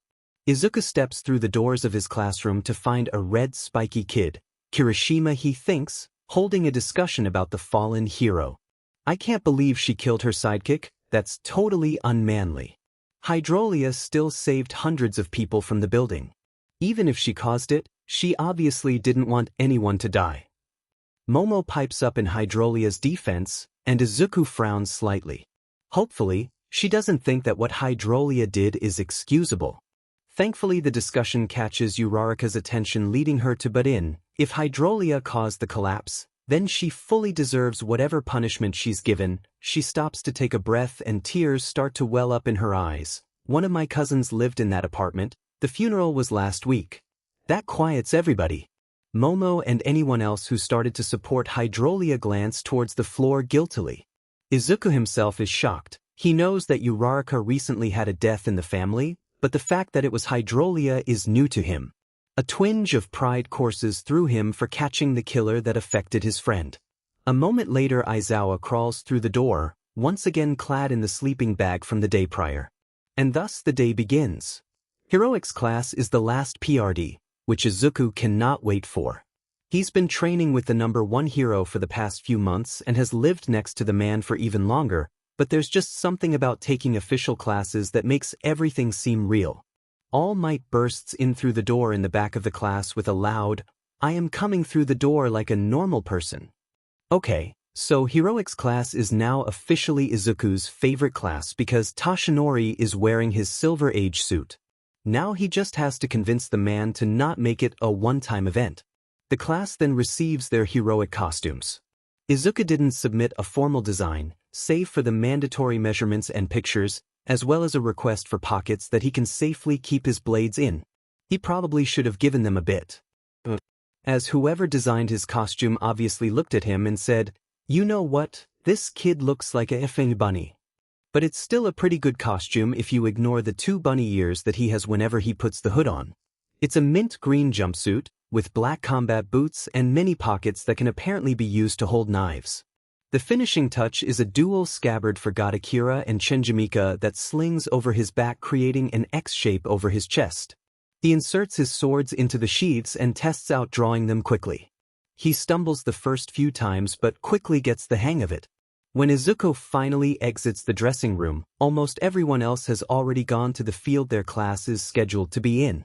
He first spots Uraraka looking uncomfortable in her skin-tight costume, which looked almost nothing like the design she sent in, which was supposed to be puffier and have more padding in case she had to drop herself in an emergency. Then he walks out Shinso, who Izuku immediately has to look away from because he's gay. The purple-haired boy was wearing what looked like a black sleeveless sweatshirt, his surprisingly muscular arms covered with bandages Izuku recognized as a similar material to Eraserhead's scarf. But the main thing that caught his attention were the two thigh holsters with sharp hunting knives concealed within. Apparently, Kaizome's knife K&K rubbed off a bit more than originally expected.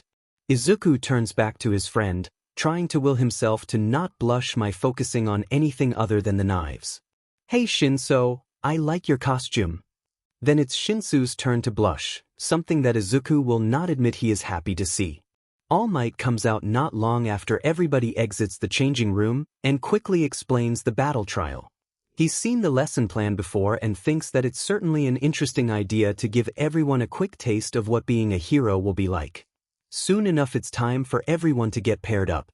Izuku draws a card with the number 4 on it and quickly looks around for its match. He finds it in the hands of a familiar-looking kid with hair like a candy cane. He bounds up to his partner and introduces himself, holding out his hand in greeting. Peppermint ignores him to study the other students and suddenly Izuku remembers where he's seen the kid before. "You're Endeavor's son, Shudo Todoroki, right?" Todoroki grimaces like he's just stepped in dog shit, but responds, "That is correct." "Oof, that SCKS, sorry about your mom too. It's never fun having a parent hospitalized. Endeavor's been on his list for a while, but the number 2 hero hasn't yet done anything illegal enough to turn public opinion on him. But based on Todoroki's reaction, he may have stumbled upon something usable." "How do you know about my mother?" "My dad died a few years ago." Todoroki cringes but Izuku continues, "Nobody would let me see his medical reports, so I hacked into the hospital and saw your mom listed as one of the patients. The name sounded familiar so I looked her up. I'm not even going to touch on the fact that you hacked into one of the most secure hospitals in Japan, but I'm pretty sure she was entered under her maiden name." Izuku shrugs, having already come to terms with his somewhat stalkerish behavior. "I was a bit of a hero nerd for a while." All Might calls for everyone's attention to announce which teams are going to be fighting each other. The first one drawn is Team 4 on the hero side.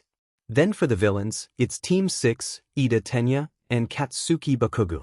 The universe officially hates Izuku. As soon as All Might allows the villains into the building, Todoroki turns to Izuku and says, "Stay out of my way. I'll freeze the building, then we can capture them." So Todoroki may actually be an idiot, and Izuku tells him as such. Kaken's quirk is explosions. Explosions create heat. Heat melts ice. The bicolored boy scoffs. "Do you have any better ideas?"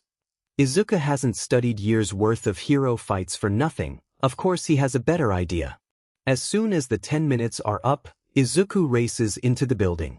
He draws his swords at the first sign of an explosion, making sure to keep the safety edge on to prevent any fatal wounds. Sure enough, Katsuki comes barreling around the corner screaming for a fight. Izuku isn't particularly worried. They trade blows for a bit, while Bakugo yells something about Izuku being a liar and looking down on him. Izuku kinda zones out of it. Then it happens. Katsuki levels his grenade armbands at Izuku and pulls the pin. Izuku may have ignored its explanation, but when a wall of fire races out to greet him he gets the memo pretty quickly. He manages to dodge, barely. There's a ringing in his ears as All Might says something he can't quite catch. It seems to only make Katsuki angrier though. So Izuku goes on the defensive. By running. All he needs to do is find the location of the bomb and let Todoroki know. Then stage 2 can begin. Izuku turns the corner and spots Ida guarding the bomb. Perfect. "Hey Todoroki, plan okay, boomer?" Second floor, third window to the right. Suddenly the frost that was previously slowly creeping up the walls exploded into shards of ice, dramatically dropping the already cold temperature. Todoroki rises in on an iceberg through the window in the room the bomb is located in. Then Katsuki shows up, thankfully focusing on the larger threat of Todoroki. Izuku slowly creeps up behind Ida, then with a quick jab of his sword and a press of a button, the electrified guard sends 50,000 volts into Ida's metallic armor. The kid promptly passes out and Izuku quickly captures him before can awaken. All Might announces the capture, and Katsuki turns towards his ex-friend, a murderous expression on his face. He aims his remaining grenade bomb towards Izuku, then with a shout of, "Die!" he pulls the pin. Now a little known fact is that when hot air, like from an explosion, meets cold air, like from an ice-covered room, the cold air tends to expand. rapidly, which then causes the whole room to explode. Todoroki quickly put up a fresh ice shield to protect Izuku and the bomb. So Katsuki takes the full force of the explosion. All Might finds Kachan passed out in what remains of the room a few minutes later. The hero team wins an undisputed victory. After Katsuki's team gets taken to Recovery Girl, Izuku and Todoroki get swamped by their classmates. Which is pretty fair, given that they completely destroyed the building the battle trial took place in, and kinda made All Might afraid to continue his lesson plan, thus making him give every else fighting drills to practice. Mina is the first to speak when Toshinori leaves. "Oh my god, how did you turn Bakugo's explosion back on him?" Izuku opens his mouth to speak, but Todoroki butts in. Cold air meets warm air. Air expands. Boom. Wow, nice way to take credit for that ingenious plan. It's not like Izuku carefully timed the explosions and Katsuki's temper to ensure that the rainfall caused by the air masses would superheat and turn into a steam explosion. So Todoroki's definitely the MVP of this round, right? The kid in question looks conflicted for a moment, but he apparently settles on a choice. Well, actually, Izuku came up with this plan. I wanted to just freeze the whole building, but Katsuki probably would have just melted his way through it. That makes Izuku look at his partner in a new light. Maybe the kid covered in ice isn't so cold after all. The day after the battle trial is a FING mess, but at least Izuku has no nightmares. That's the only good thing he can think of. First, he spills coffee over himself. Then misses his train and has to walk to school. When he finally makes it to school, it's of course surrounded by reporters. Because apparently being taught by All Might does that. He spots a familiar face in the crowd and heads over to it. Henesu is a regular at hero fights, and Izuku's come across him more than once. The man's also hella terrified of Inko. Takuda pales upon seeing him. He tries to escape, but the crowd of reporters keeps him from going anywhere. "Hey, Izuku. Henesa, didn't mom threaten you with castration if you harassed me again?" A few reporters discovered his skill at hero analysis a few years ago and started to stalk him, hoping that he'd lead them to a new story. It got bad enough that Inko stepped in. He's been avoided like the plague ever since. Apparently, none of the reporters at Yui have gotten the memo though. Either that or the hope of getting an interview with All Might outweighed the fear of Inko. Which is why Izuku approached Henesu, whose quirk lets him turn into a human megaphone. Izuku pulls out a sticky note with what he wants the man to say. The reporter knows better than to argue, and sure enough, the crowd fades away not long after the announcement is made. After the reporter incident, Izuku makes it to homeroom. Without anything else going overly wrong. Things once again go to hell when he walks in. Apparently dealing with the reporters took longer than anticipated, so he's 15 minutes late. The class just voted for a representative. He somehow got the most votes. Why does the universe hate him so much? Lunch seems to be a pretty standard affair, but it provides the perfect opportunity for Izuku to interrogate his friends. He sits at his normal table with Shinso and Uraraka on either side. Then, to his surprise, Todoroki and Ida come over to join. "I'm assuming you guys voted for me." 4 votes and 4 people at the table, the numbers certainly add up. Todoroki responds, "You hate my father, that was my main requirement." Izuku honestly doesn't know how Todoroki made it to high school. Ida speaks next. "You've demonstrated to have the true spirit of a hero, you deserve to be the president." Ida's a good boy, but DMN Izuku really didn't want to be president. He looks towards his older friends, expecting another random excuse as to why he is the one true heir to a position he never asked for. But instead Uraraka and Shinso speak in unison. "We knew you wouldn't want to be president, but we figured that it would be good for you." Izuku is pretty sure they're the only people on Earth who would vote for somebody because the person didn't want to do the task. But apparently he's got the majority and was too late to contest the results. At least Momo, the assistant president, seems responsible enough to deal with everybody. Then out of nowhere an alarm goes off. Lights flash red in the cafeteria in what Izuku recognizes as the pattern for an intruder alert. He panics. Yui is supposed to be the most secure school in the world. Who or what could have possibly got in? But as everybody else seems to be in a similar state of panic, He figures that he needs to be the responsible one. So he makes his way through the crowd of stampeding students and gets to the window, where he finds that a large crowd of reporters infiltrated the school. Looks like his mom's going to be getting some new trophies today. He somehow manages to lose his friends in the crowd, but thankfully he spots somebody much more useful, Yaoyorozu. "Hey, Momo," she turns towards him, "can you make me a megaphone? So I can get everybody's attention." She says something back that Izuku can't make out over the noise, but does indeed create a megaphone. He takes it and climbs atop a table. "Attention everyone. The intruders were a group of reporters who snuck through the gate. Please calm down." It works like magic. As soon as everybody calms down inside, Izuku slips outdoors, where a group of teachers is attempting to deal with the rowdy crowd. He climbs the statue of Nezu out front and lets the playback noise from the megaphone screech, grabbing everybody's attention. Nothing will ever compare to the look of complete and utter fear that appears on the reporters' faces when they spot, and subsequently recognize him. He calls out, "Anybody who does not exit the premise peacefully within the next 15 minutes will get a meeting with the green demon, Midoriya Izuku." Izuku has never seen a crowd run away so fast. Maybe today isn't so bad. When Izuku gets back inside, he asks for a re-vote on the president's seat, after demanding that none of his friends vote for him, of course. But of course, the events of the day had only made the results of the election even more in his favor. Izuku should never have woken up. Somebody's combing fingers through his hair and a feeling of complete and utter contentedness washes through him. He opens his eyes drowsily and smiles up at the man whose lap he's been napping on for the past few hours. The man brushes a lock of blue hair behind his ears, saying something that he can't quite hear. But a feeling of complete adoration bubbles up and he laughs. There's pressure on the couch next to them, and he turns to look. Another man sits down and begins to join the first in petting his head. They talk, and their voices blur. But the feeling of love that courses through him is clear as crystal. He's walking home when the scent of smoke reaches him, and a feeling of dread rises. Something's happening. He drops his bags and begins to sprint. But it's too late. Only ashes remain. He searches frantically through the rubble until he spots a glimmer of blue.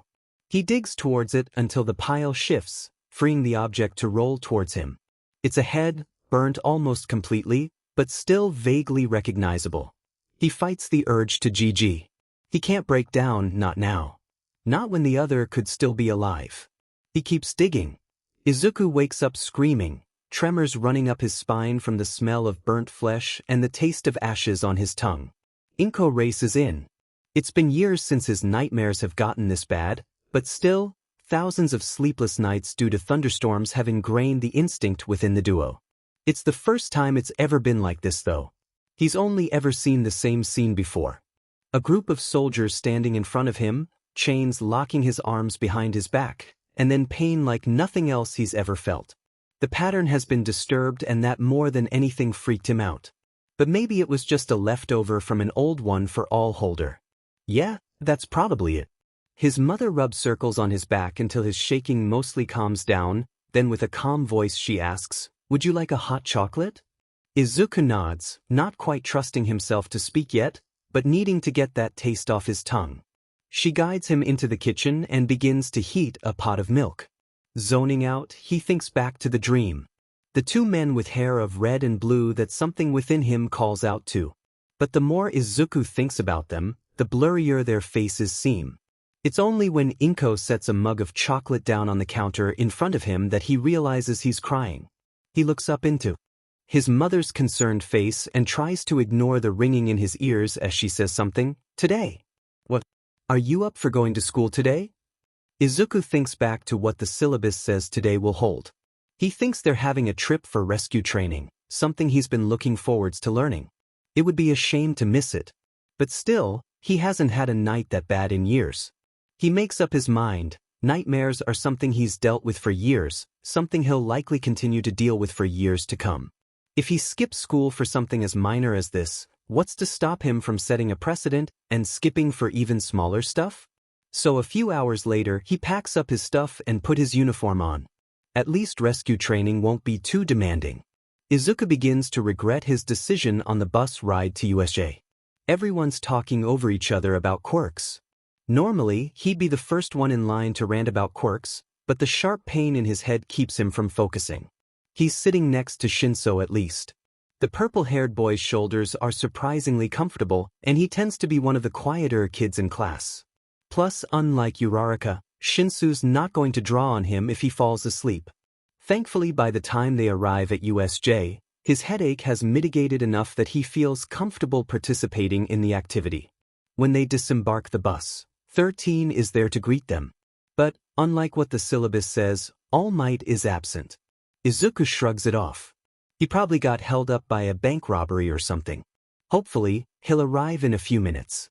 Despite his disappointment at not seeing his mentor, he's still really excited about the presence of 13, so he makes himself busy by taking mental notes on the composition of their costume to try and figure out how it can contain the black hole they're often theorized to be. Whoever made the costume must be a genius. Either that or 13 has an unbelievable amount of control of their quirk. He turns towards Uraraka, one of the only people he knows who also shares an obsession with the rescue hero, and begins to mutter at her. And in a surprisingly good imitation of him, she mutters back. Izuku hears Shinso try to hold back his laughter in the background. Then 13 begins to speak. The class falls silent in anticipation. Welcome, students, to the USJ. This is a high-tech rescue simulation, so please don't destroy it more than it already appears to be. The class lets out a small chuckle at that, but everyone quickly sobers up when 13 continues talking. Almost all quirks can be used to seriously injure or kill somebody. As such, today we are learning to use these abilities to protect the lives of citizens. Despite what others may say, this is the true meaning of being a hero. Izuku applauds at that, shooting a glance towards Bakugo, who's busy glaring at the hero. Then he notices a dot in front of the fountain. He blinks, thinking it's just a trick of the light. But it doesn't clear up. In fact, it begins to grow larger. Before long it begins to take shape, and Izuku realizes that it looks kind of like a warp quirk. A hand comes out, then another and another, until an entire man is emerging from the shifting purple mist. Eraserhead looks worried at the development, which only confirms Izuku's fears. This is a villain attack. Izuku takes a step backwards. Years of safety presentations have drilled into him that if a villain attacks he should run or hide, and if neither of those work, fight. Of course, he may normally follow an edited version of those instructions that take into account his hero-watching tendencies. But everyone knows that unless you're a hero, if a villain attacks, you get the hell out of Dodge. Well, apparently everyone except the half of his class that races forwards when Aizawa announces that the people who have invaded the school are indeed villains. And of course, they promptly fade into the mist to be teleported elsewhere. Instead, Izuku runs towards the USJ entrance, only to find that it's locked. Because of course it is. Next, he tries his cell phone, but they must have a signal jamming quirk because nothing is going through. So he turns back to his remaining classmates, only to find that 13 has been split open by their quirk. They must have tried to SCK up the villains into a black hole, but the warp quirk must have redirected it. Well, it's good to know that Mr. Portal can move gravitational forces. Likely wind pressure too, so Izuku won't be able to use one for all from a distance. Which leaves getting up close. Unfortunately, getting up close means chancing being warped to an unknown location. Besides, unless Aizawa gives them permission, they aren't allowed to use their quirks on another person. But Izuku supposes that he can make an argument for self-defense. Distantly, he can hear the hand-covered intruder say something about killing All Might, and Izuku snaps his attention towards the villains. Then he notices the bird. Or that's the closest thing Izuku can think of to relate it to. It looks like a creature from a nightmare. A being so utterly wrong that his entire soul screams. He flinches away, unable to even look at it. But, if anything here was going to take down All Might, Izuku supposes that that would be it. So he forces himself to stare it down. The creature's skin shifts around constantly, like it's deteriorating but regenerating just as fast. Maybe some sort of regeneration quirk? But that wouldn't explain the feeling it gives off. As Izuku's analyzing the bird monster, Aizawa prepares to fight.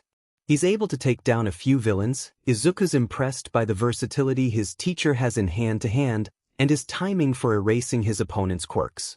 But then the hand villain calls out, "Gnome, take care of this mini-boss before he damages too many of our NPCs." The creature, who must be the Gnome Handy was referring to, moves.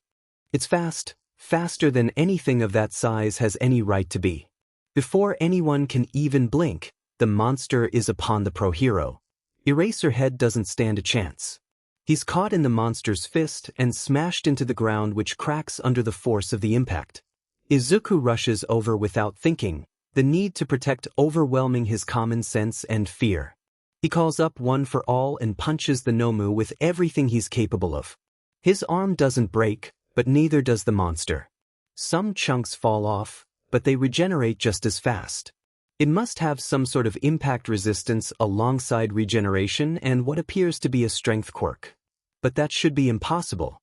Nobody can have more than one quirk by natural means. Unless it isn't natural. Somebody must have created the creature, likely to be an anti-all might if the villain's monologue is anything to go by. If this monster is supposed to kill the number one hero, what chance does anyone else have to get out of this situation alive? The monster grasps Izuku, shaking him out of his thoughts. Apparently, trying to analyze your opponent in the middle of battle doesn't always work out too well. A villain calls out, "Gnome, smash." Then the creature that feels so wrong lifts him, and in a single fluid motion, crushes him into the pavement below. The last thing Izuku hears is the sound of his classmates screaming. Then it all goes black. He wakes up in a land of mist.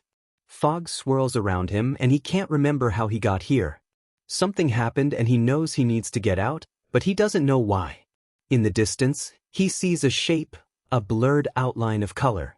Then somebody speaks, an echoing rasping sound, "Welcome, Fateless, we've long awaited your arrival." The fog slowly clears and he can see that he's in what appears to be a living room. Tapestries drape the walls, portraying images of kings and heroes. In the center, 3 women sit working on a sofa. "Are you talking to me?" he asks, confused. After all, Fateless isn't his name. "It's I know it's I." Then it hits him, he can't remember his name. "Of course we are, you are Fateless." The women look up from their work and he can see that they have no lips, no facial features save for 2 empty eye sockets, and thousands of tiny strings forming cobwebs throughout their skin. It should be horrifying, yet he feels no fear. What the actual F does that mean? He probably shouldn't be swearing at the only people who seem to know what's going on, but desperate times call for desperate measures. "Well, let us tell you a story." 3 voices then spoke simultaneously, in that same raspy tone layered over each other. "Once upon a time, 3 sisters were born in a vast abyss, with bright strings wrapping and twisting around them. It was a chaotic time. People being pulled blindly along, destiny crashing constantly. Kingdoms rose and fell in days, pantheons lasting eons faded in seconds, and stillborns lived for years.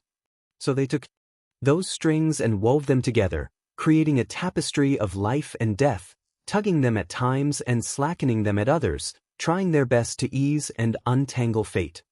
Then one day, a child was born, the son of a titan and a goddess. They had no string, their destiny was their own.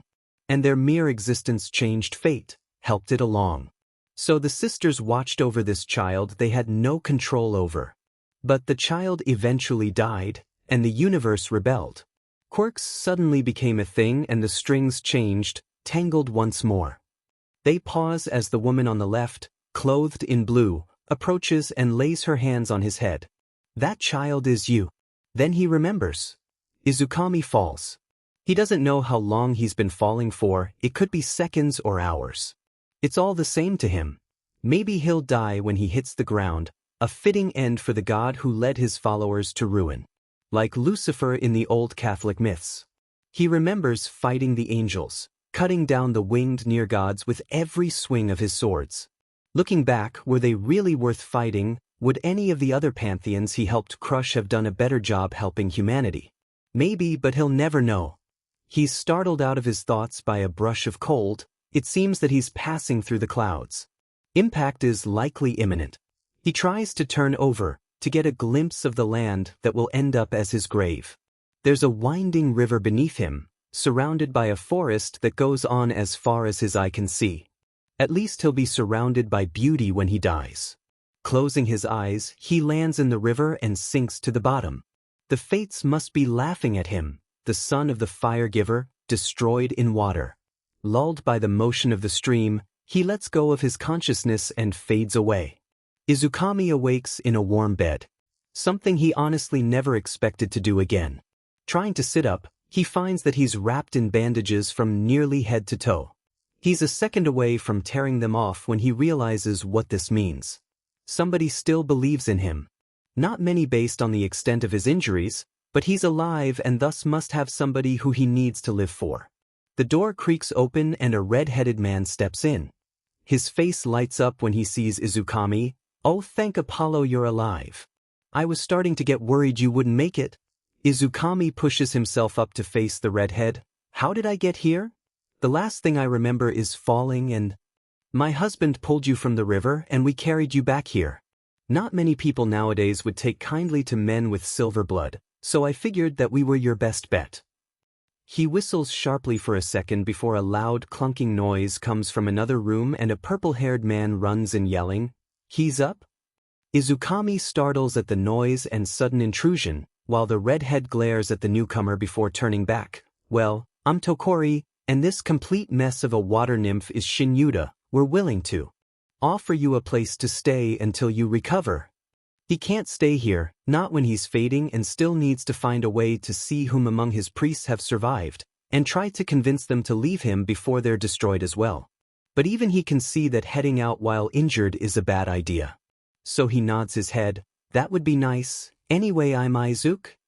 His voice fades out as he realizes the extent of his situation. Izukami is the name of a member of a pantheon, the name of a leader. But that's not what he is anymore. He couldn't protect his friends and followers. He was completely useless. So he finishes his sentence in a near whisper. "My name is Izuku." The couple standing at the edge of his bed smiles, unaware of the turmoil churning in Izukami's stomach. A week passes before Tokori allows Izuku to remove his bandages. He's still not recovered enough to leave the bed without help, but thankfully the couple don't press him to answer their questions on how or why he got so injured. But that doesn't stop him from hearing them whisper late at night. Weeks turn to months, and Izuku's caretakers grow more worried as his wounds slowly heal. It takes longer than even a mortal should. But he supposes it should be expected. He never had many followers, preferring to keep a few devout worshippers, rather than the general praise most Olympians prefer. It made him stronger during the wars, having a following willing to both kill and die for him. Unfortunately, the loss of his priests leaves him with little power left. How long will it take for even this small spark of hope will fade when they realize Izukami is gone? Perhaps Izuku being so weak is for the better. Never again will he be able to lead his friends to ruin. Then one day, Izuku wakes up to the smell of incense. He's not healed, he can tell by the faint ache that spikes whenever he moves, but he's much better than he was the day before. Slowly, he lifts himself out of the bed he's been near chained to for what feels like years. He can stand, sure it hurts, but his legs are no longer seconds away from giving out beneath him. He takes a step, legs shaking, he nearly stumbles over himself, but he moves. Slowly making his way out of his room, he marvels at the sudden lack of pain. Tokori and Shinyuda will be overjoyed by this development. Izuku turns a corner and is suddenly hit full force by the scent of burning flowers. He spots a cloudy living room, and through the smoke he spots two men on their knees, praying. It shocks him, neither Tokori or Shinyuda seemed highly religious, avoiding any talk of Olympus near him, despite one being half-water nymph. Then he spots the altar. Vases full of snowdrops and pine line it, and he realizes that they're praying to him. He stumbles and tries to steady himself on a nearby table, knocking over a small mug that falls to the ground with a loud clanging sound. Tokori and Shinyuda startle, and a small, formerly unnoticed, presence in the back of Izuku's mind fades. Pain begins to once again flare up around him, and he has to force his legs to not give out from under him, but still, it doesn't feel nearly as bad as it once did. The three men stare at each other for a minute, before Shin-Yuta breaks the silence, speaking in a shocked tone of voice. You're awake. You're up. Izuku can only stare and nod. Then Tokori scrambles to his feet, and with only a moment's hesitation scoops Izuku up in a gentle hug. He tenses up for a moment. The last time somebody touched him this much he was thrown off of Olympus, but after a few seconds, he relaxes into the embrace. Then Shin-Yuta joins in and they all stand there hugging. From that point on, the days begin to pass much easier.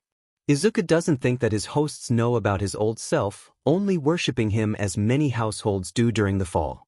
Now that he's aware of the shifting of the seasons, he can faintly hear the prayers in the back of his mind about the winter soon to come. His fall from Olympus has surely affected him though, as the voices are little more than barely noticeable whispers, rather than the comforting force it used to be. Nonetheless, he feels better. Every day brings less and less pain. In a few weeks, he'll probably be strong enough to leave and do something. His plan is little more than a vague shifting idea, still unsure about whether he's aiming for revenge or to help save his few final followers. All he knows is that he can't do nothing, not after what was done. The day before he leaves comes too fast though. He finds himself on the floor playing Monopoly with Shin-Yuta and Tokori. Well, not so much of playing, as losing miserably to Shin-Yuta's business empire. If the man ever decided to run a company, he'd be unstoppable. Tokori rolls the dice, and lands in jail for what must have been the 6th time. Izuku's fairly certain he's cheating in an attempt to avoid his husband's many spaces, but as he turns to accuse him of that the light catches in the man's red hair. It burns like fire for a second, taking Izuku's breath away. The guilt, these people have given him so much, yet he still wants more. Even worse, he's lusting after a married man. Quick to try and hide his feelings, he rolls. And ends up on Boardwalk, which just so happens to be owned by Shin-Yuta. This, of course, takes the last bits of Izuku's money, leaving him bankrupt. The nymph in question collects the last traces of Izuku's properties with a smug smirk on his face. And with this, he realizes that he's screwed. It's bad enough that Izuku likes one of his hosts, but with his luck, of course, he falls in love with both of them. The rest of the game is over quickly, with an unsurprising victory by Shin-Yuta. As everyone shuffles off to bed, Izuku gets ready. He feels bad about leaving in the dead of night, without any warning, but he's put the two of them at risk by remaining as long as he has. Not to mention his recently discovered feelings. It's for the best. Izuku tells himself as he shovels some canned goods into an old backpack he found in the basement a few days ago. But it sounds hollow to his ears. Finally, he's ready, standing in front of the door. He opens it and with a deep breath, begins to run. It only takes a week for Izuku to realize his mistake. He brought enough food to last him a few weeks, but gods need more than that to survive. The prayers and faith of his old housemates sustained him while he was recovering, but running from Olympus isn't quite as easygoing. He stops at a small town and parks himself in front of the first temple he sees. It's in disarray. Most gods have not been kind enough to earn the kind of prayer that once sustained them, but it'll do the job. Heading inside, he approaches the altar, stirring up the thick layer of dust with every step he takes. It's beautiful, the dark stone carved into a frieze of one of the many wars Izukami fought in. Taking a moment to analyze the image, Izuku spots what he's looking for. Ganymede, the cupbearer of the gods, is hidden in the back. He presses down on her until he hears a click, and the top of the altar slowly raises up to reveal the stash of nectar and ambrosia every temple has. Technically, it's supposed to be for those who fall to earth in a battle, but nobody will notice if he takes it. So he does. A month passes and the brisk chill of winter finishes, fading to spring. He spent that time in the local town, volunteering at the local library and soup kitchens by day, and cleaning up the temple at night. All the while, telling stories to anyone willing to listen. It serves a dual purpose, helping to rebuild his church, while also being a warning to the people about the cruelty of the other gods. Nobody knows that he's the Izukami from the stories, but the faith and adoration he gains from those who listen adds a noticeable pep to his step. But he can't stay there forever, so one day he repacks his bags and disappears. Izuku slowly notices the loss of energy, and eventually realizes that distance weakens him. It's this that causes him to stop. What if he didn't have to give up his faithful? He could go around towns and cities and help people, be a hero to the humans. The next place he visits is a certifiable city. Tall buildings reach towards the sky and people rush about in a frenzy. He stops to stare, feeling small for one of the first times in his life. Humans are amazing, and it's a damn shame none of the Olympians can see that. They go about their short lives, ever-changing and improving, while immortals stay stuck in their ways. Then somebody screams from a dark alleyway, and Izuku's body is moving before he even realizes what's happening. He finds a kid cowering from an older man. One who's deeply intoxicated by the smell of it. The man pulls back his fist preparing to throw a punch, but Izuku grabs it and quickly tosses the guy to the ground. He presses his knee to the man's neck and asks for the kid to call the police. Thankfully they arrive quickly, and the man is carried away in HECFFS, shouting obscenities at the still cowering child. Izuku slowly approaches them, crouching down to look them in the eyes. They're young, no more than 8, yet covered in bruises. "Hi, my name's Izuku, I use he/him pronouns, are you alright?" he says, making sure to keep his voice quiet. And if he's using a little bit of magic to give off a comforting aura, well, nobody has to know. The kid responds in a soft voice, "My name's Mary, and a she/her pronouns I guess." She flinches as she says that as if expecting to be hit. But he gives her an encouraging smile and nods for her to continue. "Thank you for saving me from father." With that, Mary bursts into tears, throwing herself at Izuku. He catches her, holding her gently and running his hands through her matted hair while whispering reassurances. One of the officers approaches them and says in an exasperated tone of voice, "What happened this time?"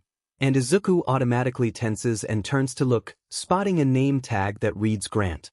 "Sir, I apologize for Nikki, he's been a bit of a nuisance around these parts. I'm not surprised Caden got sick of him." The cop looks Mary in the eyes, giving her a disappointed look. And Izuku realizes exactly who Nikki is. Yeah, if Grant thinks Izuku's gonna let Mary go into his care, he's got another thing coming. So the former god slowly stands up, making sure to not drop his kid, and says, "It's no problem, Mary's a delight, so we're gonna just go on our way. You and your fellow officers will arrest Caden and completely forget he ever had a child." The suggestion takes a bit of effort, the officer resisting the effort, but changing people's minds is still one of Izukami's stronger abilities. Mary's quiet after they leave, only giving a small nod when Izuku says that he's going to take care of her. The first stop they make is at the bank. While he may have fallen and lost the majority of his followers, the church still has funds. A lot of them. Then a hotel, nothing too fancy, but still probably a lot nicer than Mary's used to. He sets her down on the bed as soon as they reach their room, dropping the glamour he used to prevent anyone from looking too closely at them. She fell asleep somewhere on the way, so Izuku gently wakes her up. "Hey Mary, we're someplace safe right now, so do you want to take a bath, or sleep first?"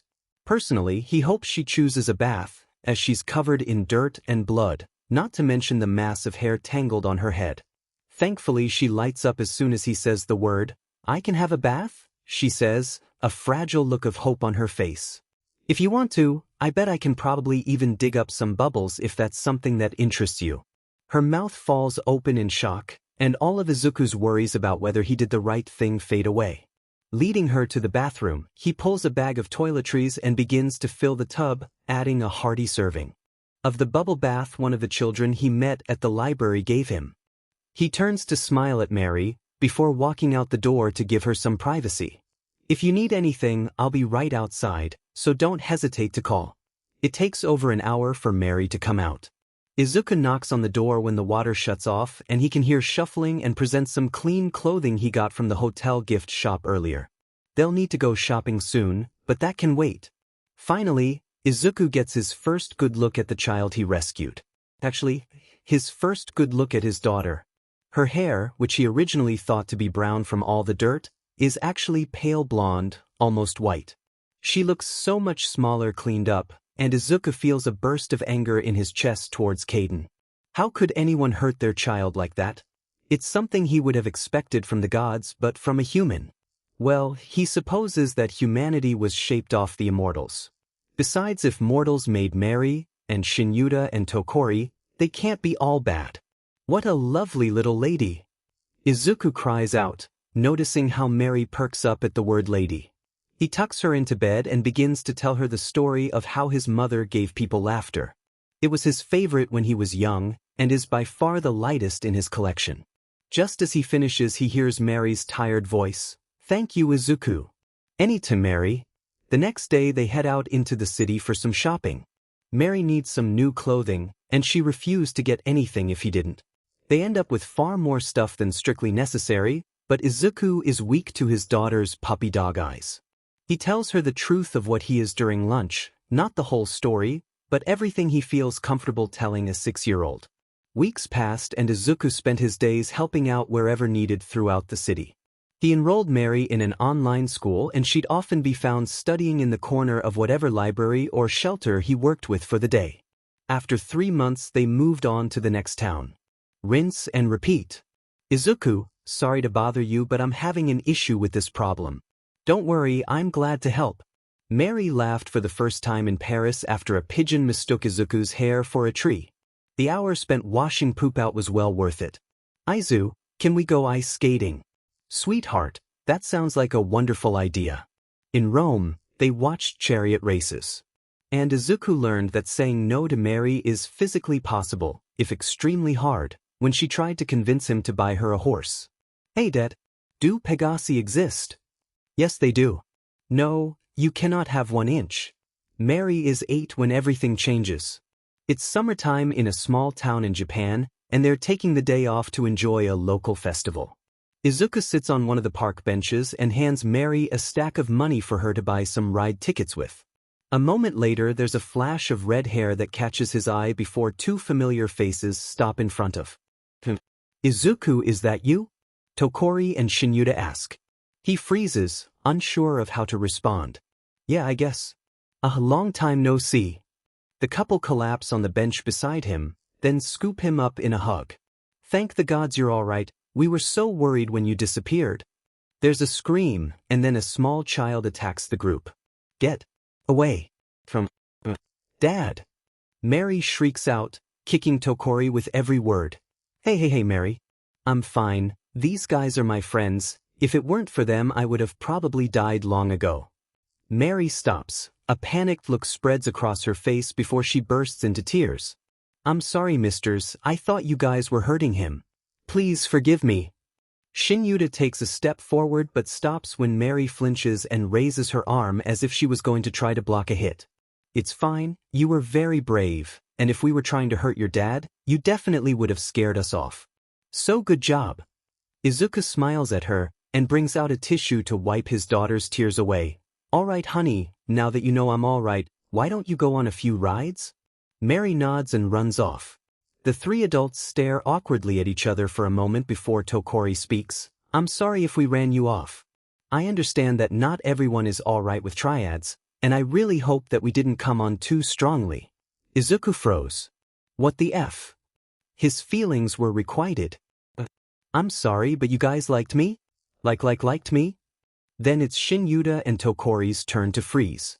Oh gods, did you not know? We're so sorry. Izuku smiles, feeling his heart soar. It may have been 2 years, but unlike gods, Titans love for life. And Izuku definitely inherited that from his father. No, actually one of the reasons I left was because I fell in love and didn't want to intrude. In that case, would you be willing to come home? Mary is welcome as well. We'd love to get to know her. Izuku thinks about the offer. He's got forever to help people, and despite what Mary says, life on the road is no way to raise a child. Besides, if he remembers correctly, the house has stables. But it's not solely his decision to make. He calls out for his daughter, so Shinyuta and Tokori have been very kind and have offered to let us live with them. So would you like a permanent home? Mary squeals. Can I have a horse then? Well, that seems like an answer enough. He turns back to the 2 other people who captured his heart and answers, I'd love that. Moving in with Shinyuta and Tokori is one of the best decisions Izuku has ever made, second only to adopting Mary. He's never really had a place to call home before. His life on Olympus was spent in almost eternal war, and his mom was never one to stay in one place long enough to truly lay down roots. So having a place to come back to every night, not having to worry about the roof over his head or the food on the table, is indescribable. The company is definitely a perk as well. Izuku danced around his feelings. For a few months, but now, a year in, he can hardly believe he spent so long without his boyfriends. Tokori's eldest sister taught at the local school, so when Mary first started to attend, she helped the blonde girl ascend to her rightful place at the top of the elementary school food chain. Who would have known that speaking 5 languages and traveling all over the world is the key to social success? Their travels have made a noticeable impact on Izuku's power as well. While he may no longer have a church or devoted followers, every person he helped has helped him back. Hundreds of thousands of people who've heard his stories and told them to friends and family. He heads out to the stables in the back of the house, lunchbox in hand, hoping to catch Mary before she runs off with her horse. Shin Yuta tags along, probably hoping he'll receive an extra cookie if he behaves. Joke's on him though, Mary stole the last one earlier that day. "Hey Mary Berry. It's lunchtime." Izuku calls out and sure enough, a giggling blur comes racing out at him. "Dad!" She stops just before running into him, and makes a dramatic bow towards Shin Yuta, "Sire." The nymph returns the gesture with a smile. Ever since they learned that sire was a synonym for father, Mary refused to call him anything else. Then Tokori steps out from inside the stables. "Hey loves, hope you brought enough for me."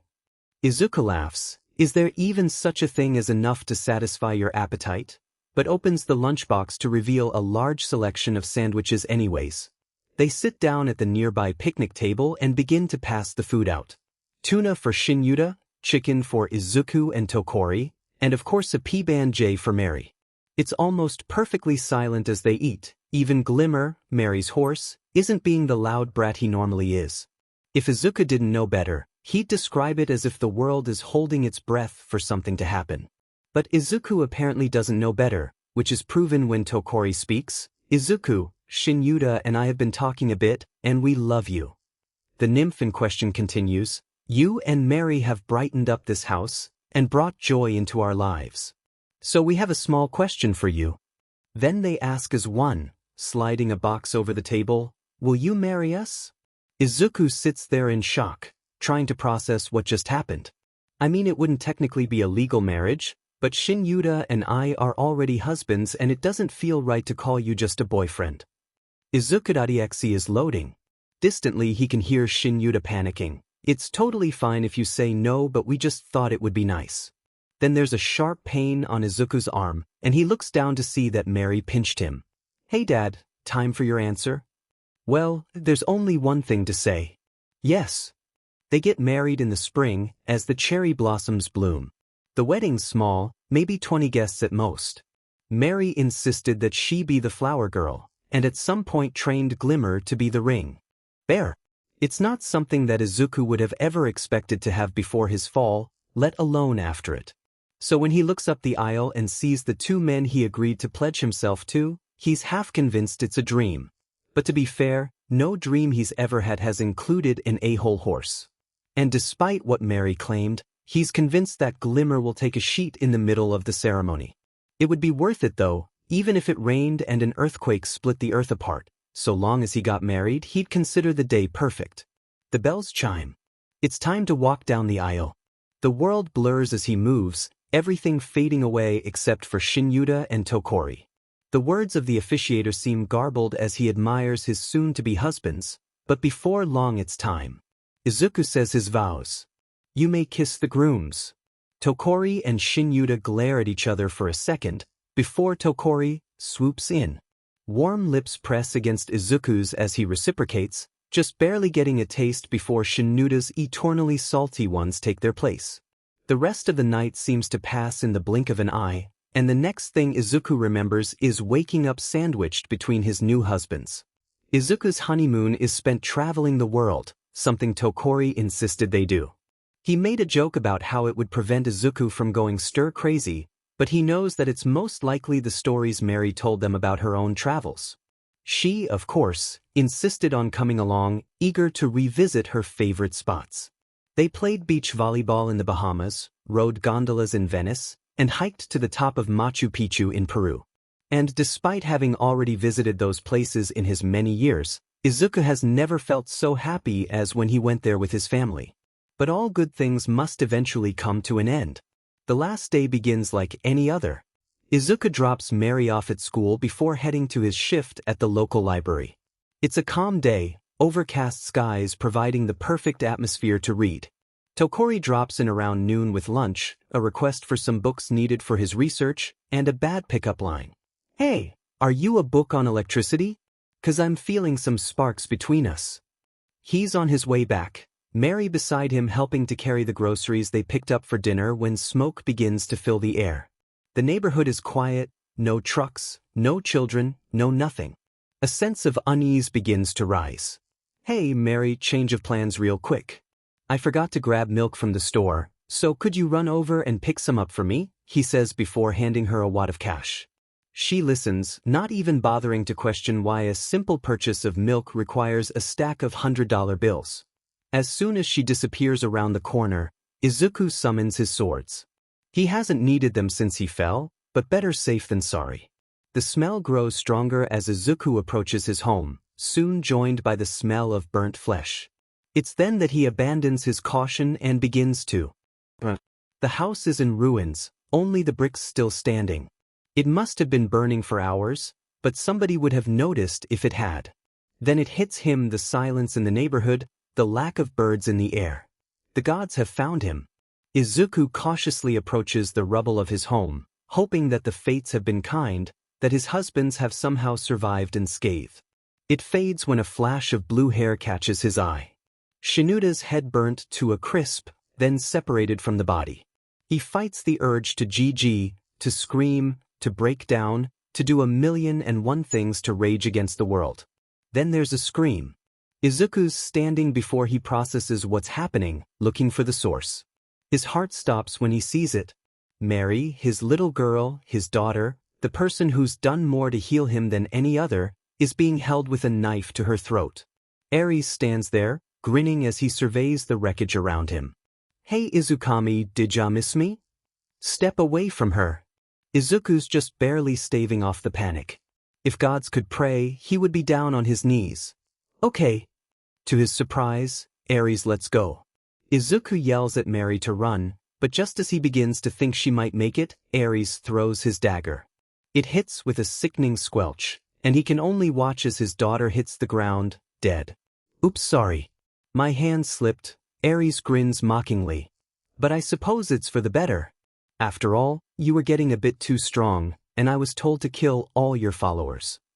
Rage bubbles up as Izuku, no Izukami, begins to analyze his opponent.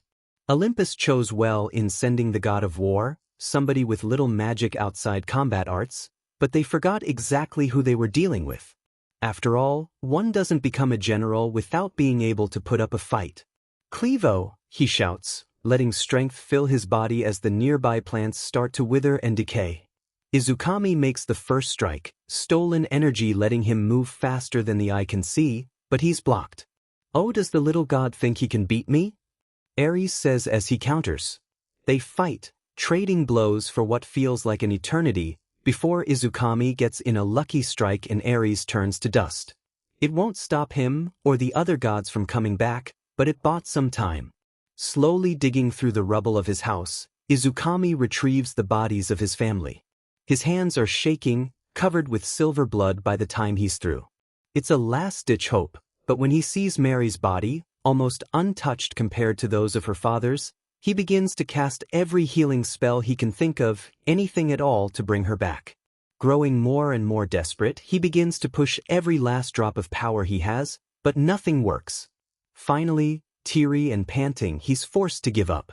Around him, a forest grows. On that day, Izukami vows that he will destroy Olympus. No matter the cost. The green-haired man gasps as he's pulled from his memories. Falling to his knees, he begins to. A hand reaches out to tap him on his shoulder, and he looks up to see the moire. The three speak as one. "Well, Fateless, now that you remember, you have a choice to make." He tilts his head in confusion. What choice could he have now? Izuku is dead just like Izukami's loved ones. Clotho, still draped in blue, is the first to continue. You can of course pass on, go forth to meet Hades and leave your lives behind. It would be your safest option, you'd be free of pain, and eventually, you'll see those you love again. Then Lachesis steps forwards, white strings shifting as she moves. We can also fix Izuku's fate, rewind his time, and remove your influences. It won't be easy, and he'll feel great pain, but will eventually succeed and become the greatest hero in the world. Finally, covered in blood-like threads, Atropos speaks, your final option is the riskiest. You'll face retribution from the gods. But we can let Izukami rise once more. She pauses for a second, unsure of how to proceed. However, this depends only on those you have left behind and the faith they have in you. If it's not enough, you will be trapped in between worlds, doomed to an existence of agony. The man listens to their words. He's unsure of how long he spends mulling over what the fates said, but in the end he stands up. Thank you for letting me choose, but I think we all know I only ever had one option. The three goddesses of fate all nod. Very well, we wish you the best of luck. The world fills with white light, before slowly fading away. A crack fills the USJ and the world stops. Every student and teacher in the area turns to look at the pool of blood spreading from the place Izuku Midoriya once was. Thankfully, unknowns to them, it's hard to kill a god, even harder to do it twice. Maybe in another world, this wouldn't be so. But in this one, with 3 almost priests, 2 needing knowledge, 1 friendship, a class full of students already willing to follow him into battle, alongside a family that would both kill and die for him. Well, is it truly a surprise that Izukami can come back to life? And thus, when Nomu smashes Izuku's spine into the pavement, only his mortal body burns away. A flash of light goes up over the USJ. When it fades away, he's left standing covered in crimson blood and the remains of the organs he once thought of as his. The first thing Izuku feels when he returns to life is pain. Anyone who says coming back to life is easy is a FING liar. But he can focus on that later. Right now, he has a job to do. Achiko stops breathing when Izuku crawls out of the crater Nomu crushed him in. Every instinct she has screams danger, yet somehow she's never felt safer. Then Izuku speaks, Missio, his voice a little more than a whisper, but it seems to echo in her ears. A ripple goes out from where he stands, and the world falls from his axis. Tamura's panicking. This dungeon was supposed to have only low-level NPCs before the planned boss. There was not supposed to be a FING hacker. Yet one managed to sneak his way in, with devastating consequences. What else could you call having your head turned into a Venus flytrap? Shoyuta stands up as soon as the villains begin to flounder. He doesn't care what's happening, only that it doesn't seem to affect him. His emergency beacon begins to go off, sending out a distress signal to the school. He just has to hold out for a little longer, then backup will arrive. A green blur cuts across the battlefield and all in the room watch in wonder as the child who was once dead now rises to save them. The silver glint of twin swords spelled doom for all the villains who saw it. Perhaps if they were all in perfect shape, having trained for this situation, they could have taken down the young god.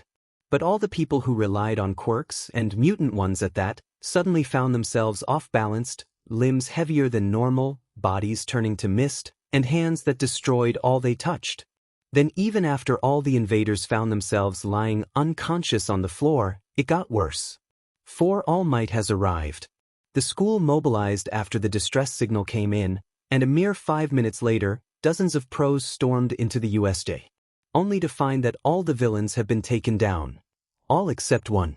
A dark creature was locked in battle with another. Both shapes moved too fast to be seen as more than black and green blurs. Silver and red liquids would occasionally spray out, coating the ground nearby. Then somebody cried out, words in a language both familiar and unknown. A green light spread, and suddenly the dark shape began to shrink. It grew smaller and smaller, while the green blur seemed to move quicker with every strike it landed. The world went silent as the battle ended. There stood Izuku, panting and covered with blood, holding a sword to the neck of a plain-looking man. Then he passed out. Izuku wakes up to the familiar white of Yui's hospital wing. His head aching as his forgotten memories continued to return. There's a thrum of power deep within, and Izukami remembers as he was forced to take the power of the Nomu in order to defeat it. Even now, they feel twisted, the echo of pain from their previous owner, begging to be free. Whatever made that creature must have hurt many people for a reaction like this to occur. Emotions overwhelm him as the adrenaline fades, and the reborn god sobs. Izuku's gift was never meant to be used like this. Never meant to hurt or harm, they were blessings. But humanity took his gift and twisted it into a weapon.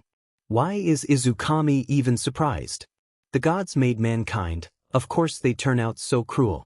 Izuku is jolted out of his thoughts by a knock at the door, and he turns to see Ochako. It feels like years since he last saw her face, and the sight only brings up more guilt. Not every human is so cruel, how could he forget? Visions of Shinyuda and Tokori flash through Izukami's mind. And tears once again threaten to overflow. Whatever Uraraka expected to find when she snuck out of her room to visit Izuku, her friend crying like his heart was torn out was not it. She stood there in shock for a moment.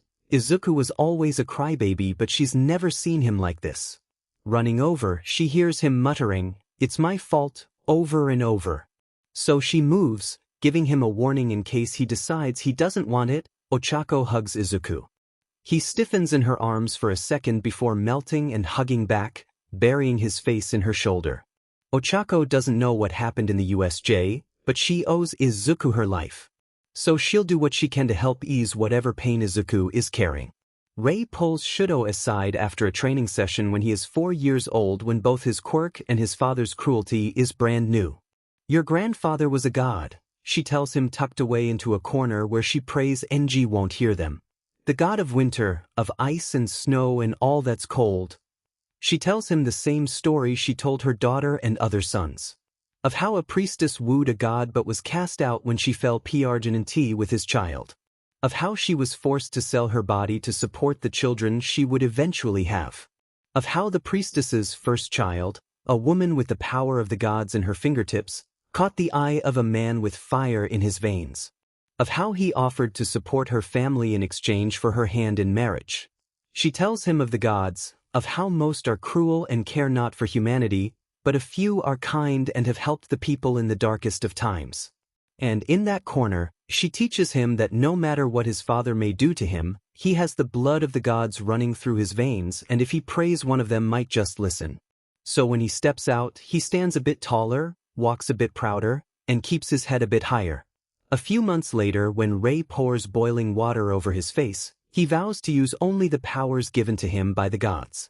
10 years later, Shudo remembers his mother's words when he looks upon Midoriya standing victorious above a once-inhuman creature, and his blood sings. The green-haired boy calls to him, similar but not quite the way the winter does. Every cell in his body telling him, Midoriya Izuku is dangerous. And maybe there's something wrong with him, all his beatings finally making him crack. Because that power makes him want to build a temple for this new god, to get to his knees and worship.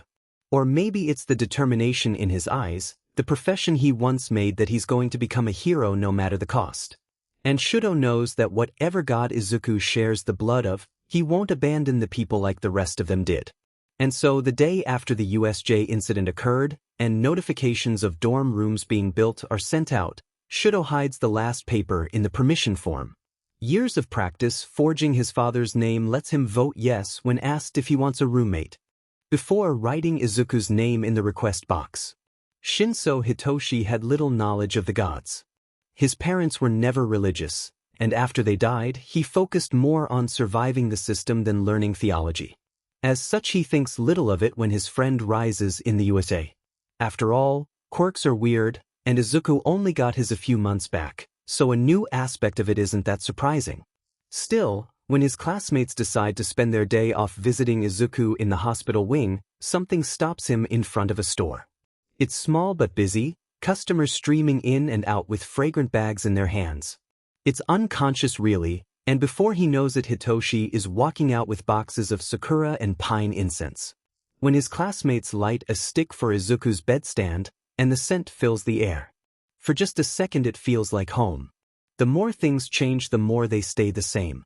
Izuku recovers and classes continue, dorms are quickly built and the students soon move in. Izukami is alone in his room, the only student other than Tokoyami who requested a single. The nightmares have gotten worse with 2 remembered lifetimes of trauma to fuel them. And he doesn't want to be a bother to a roommate. Still, he's not on his own, the dorms are small, only 6 rooms per floor. Todoroki and Hitoshi room together on one side of him, Tokoyami on the other. Apparently, the 4 of them were also deemed among the least likely to bother the girls, so just across the hall lies Uraraka and Tsuyu. It should be nice, Izukami's surrounded by friends after all. But somehow he's never felt so alone. He keeps looking over his shoulder expecting to see a small blonde shadow, keeps catching himself adding horse supplies to his cart online. Soon the bags under Izuku's eyes rival Hitoshi. The bed feels too cold, too big, too empty, so Izukami takes to sleeping on the floor wrapped in a blanket trying to pretend he's just on a mission, that soon the construction or cleanup will be finished and he'll be back in the arms of his husbands. It doesn't help. Maybe if Izuku were stronger, braver, he would call up Hades, one of the few gods he was actually friends with. He could pay a visit to the underworld, spend some time among the spirits of his family, maybe get some closure. But Izukami is a coward. It takes a week, but Recovery Girl finally clears Izuku to participate in hero classes. There was nothing overly wrong with him physically, but apparently, when half your class watches you die, they tend to worry and report it to overcautious doctors. Thankfully, Aizawa-sensei decides he wants to go somewhat easy on him, as he has them work on quirkless hand-to-hand. It's something Izukami has experience in, something that would normally fill him with joy, bringing back memories of long afternoons spent trading punches and banter with a man who'd become a pseudo-dad to him. Instead, a sinking feeling fills his gut. In a sense, Izuku is stronger now, as shown by the metal fingerprints in his bed frame and the hundreds of shattered mugs he has hidden in his trash can. But his classmates aren't. How much damage would a punch cause from somebody who crumples steel if they aren't careful? Still, his teacher pairs Izukami up with Todoroki. They circle each other, waiting for the other to make the first move. Todoroki lunges, going for a right hook that turns into a left jab at the last second. It's a classic move, something that Izuku has seen and dodged hundreds of times. But this one hits. It doesn't hurt, more like somebody swatting a fly than anything else. But still, Izukami stares at the point of impact. It was just a single blow, a simple mistake, and a well-done feint, but the world seems to spin. Izuku catches the next punch and Izukami's body moves, using the force of the attack to push the opponent to the ground, before raising Izuku's arm in preparation to destroy whoever dared to attack.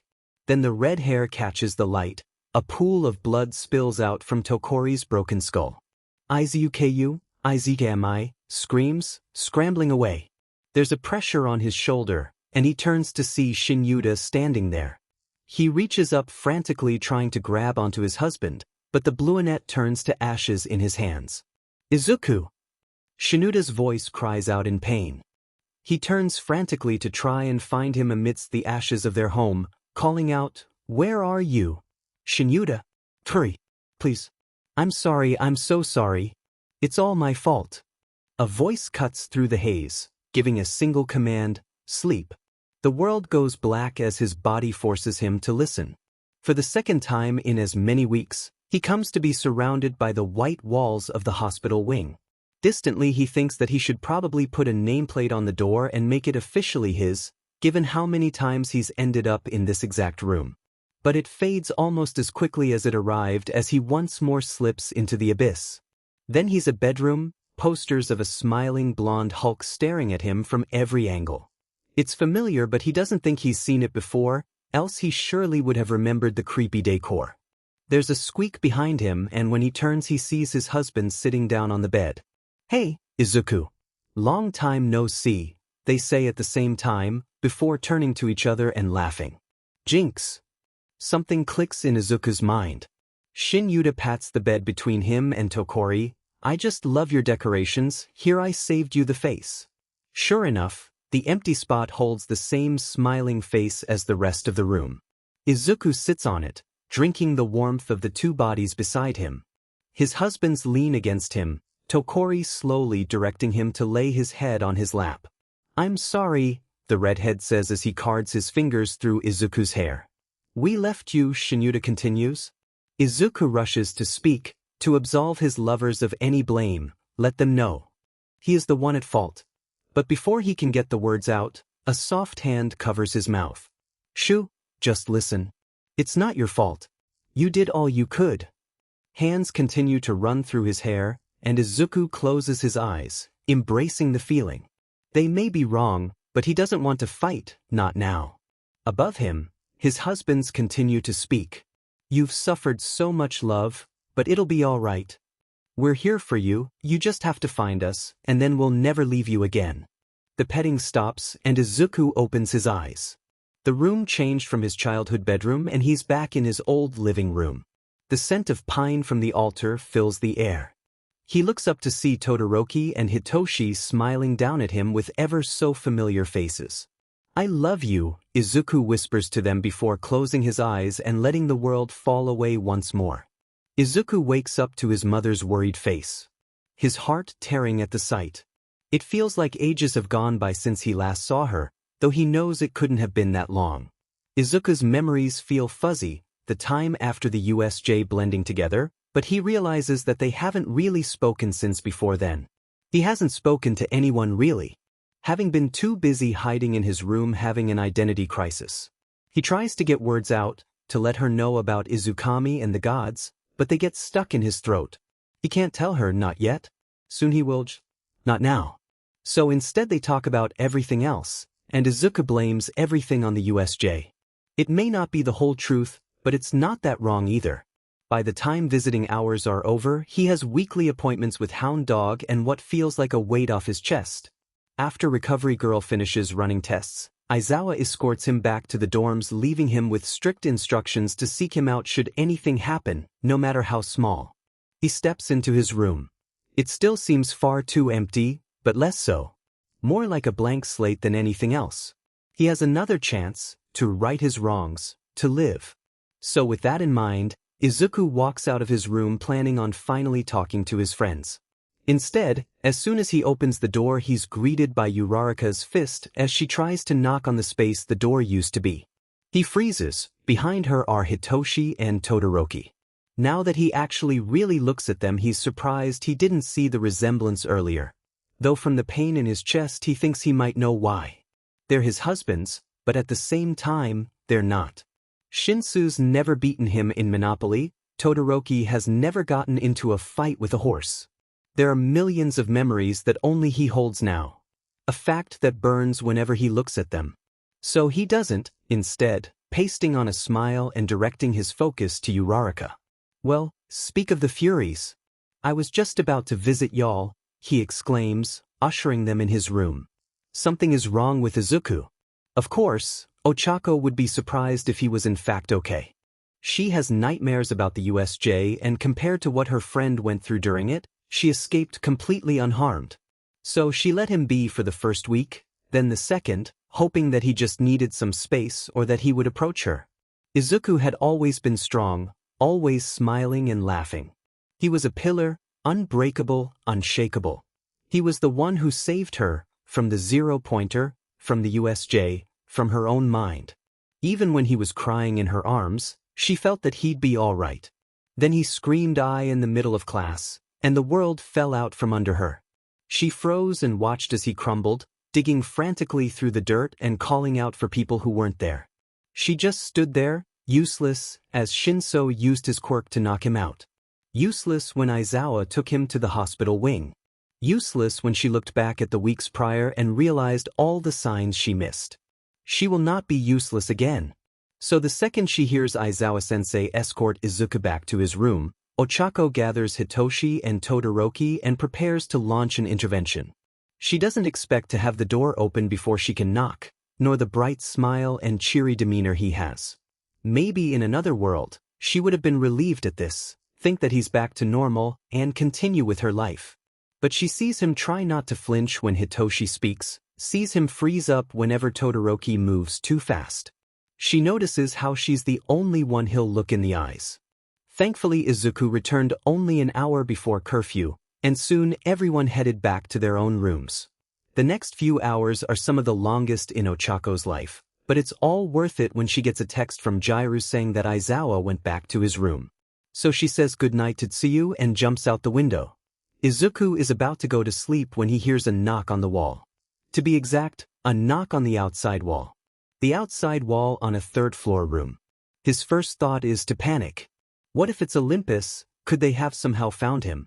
Then he realizes that if it was Olympus, the whole building would probably be burning down along with everyone inside. So Izuku opens his window and sticks his head out, only to see a nauseous-looking Ochako clinging to the side of the building. She pushes him aside, quickly running to the small bathroom attached to his room. When she comes out, it's with an expression he's never seen on her before. He stares in shock for a moment before she demands, "What the F happened between you, Hitoshi, and Todoroki?" The blood drains from Izuku's face, and he stammers out, What do you mean, nothing happened?" "Bullshit. You couldn't even look them in the eyes earlier today." Ochako's voice goes cold. "So what happened?" And well, it's been a long day for him. He learned that his husband's reincarnated into two of his friends. He had to face those said friends. Not to mention all the trauma he has but can't tell anyone about. So when finally confronted by his first and best friend, he cracks and tells Ochako everything. About the gods. About dying. About Shin Yuta and Tokori. About Mary. By the end, the first rays of dawn are streaming through his window, casting the somber room in shades of gold. Ochako breaks the silence. "So what should I call you? Izuku? Izukami? Izuku Kamiku?" Izuku stares at her in shock. Then he snorts, and before long the two of them clutching their sides from laughter. "Ooh, maybe Zuzu Zuko? No, that's Todoroki. What about Kamiku?" "I got it. Hatsune Miku." As they lie on the floor laughing, there's a sharp tug in the back of Izuku's mind and he watches a silver band form around Ochako's wrist. Then bond snaps into place and they both gasp as foreign emotions rush through them. It's been so long since Izuku last had a priest, he almost forgot what it was like. At that moment, with power running through his veins, Izuku knows. Life will go on, and eventually, Olympus will find him. But things will be different when that time comes. He won't be alone, and he will be ready. End of Book 1 Chapter Text. To say that Hitoshi's been having some bad couple of weeks would be an understatement. Sure, he started with high hopes after Izuku woke up and he learned that USJ would implement dorms. It would mean that he could escape his latest foster home, not to mention that he could put Izuku down as a roommate. So when he enters his dorm room for the first time and sees red and white hair instead of the expected green bush, he gets pretty upset. But maybe Todoroki just wants to say hi. He did get somewhat close to Izuku after the battle trial. Then his hope is crushed when he spots the nameplate on the next door down, where the words Izuku Midoriya sit alone, while Todoroki is listed next to Hitoshi's own name on their apparently shared dorm. Besides him, Hitoshi sees Todoroki frown slightly as he comes to a similar realization. A spark of jealousy flares in his gut, but he ignores it. Izuku does not belong to him. Unfortunately, things only get worse from there. Shudo has connected the dots. All Might is definitely a god, probably one of strength or justice or something. But that's not what matters. What matters is that Midoriya is his son. It makes perfect sense with how All Might dotes over the green boy. It explains the godly presence they both hold. Even how their quirks are similar. All Shudo needs to do now is confront Midoriya about it. However, to his dismay, Midoriya locks himself up in his room after the USJ, and even outside of it, the demigod stays unresponsive. It's only when they're paired up to spar during heroics class that he gets his chance. Maybe he can pin Midoriya to the ground and interrogate him.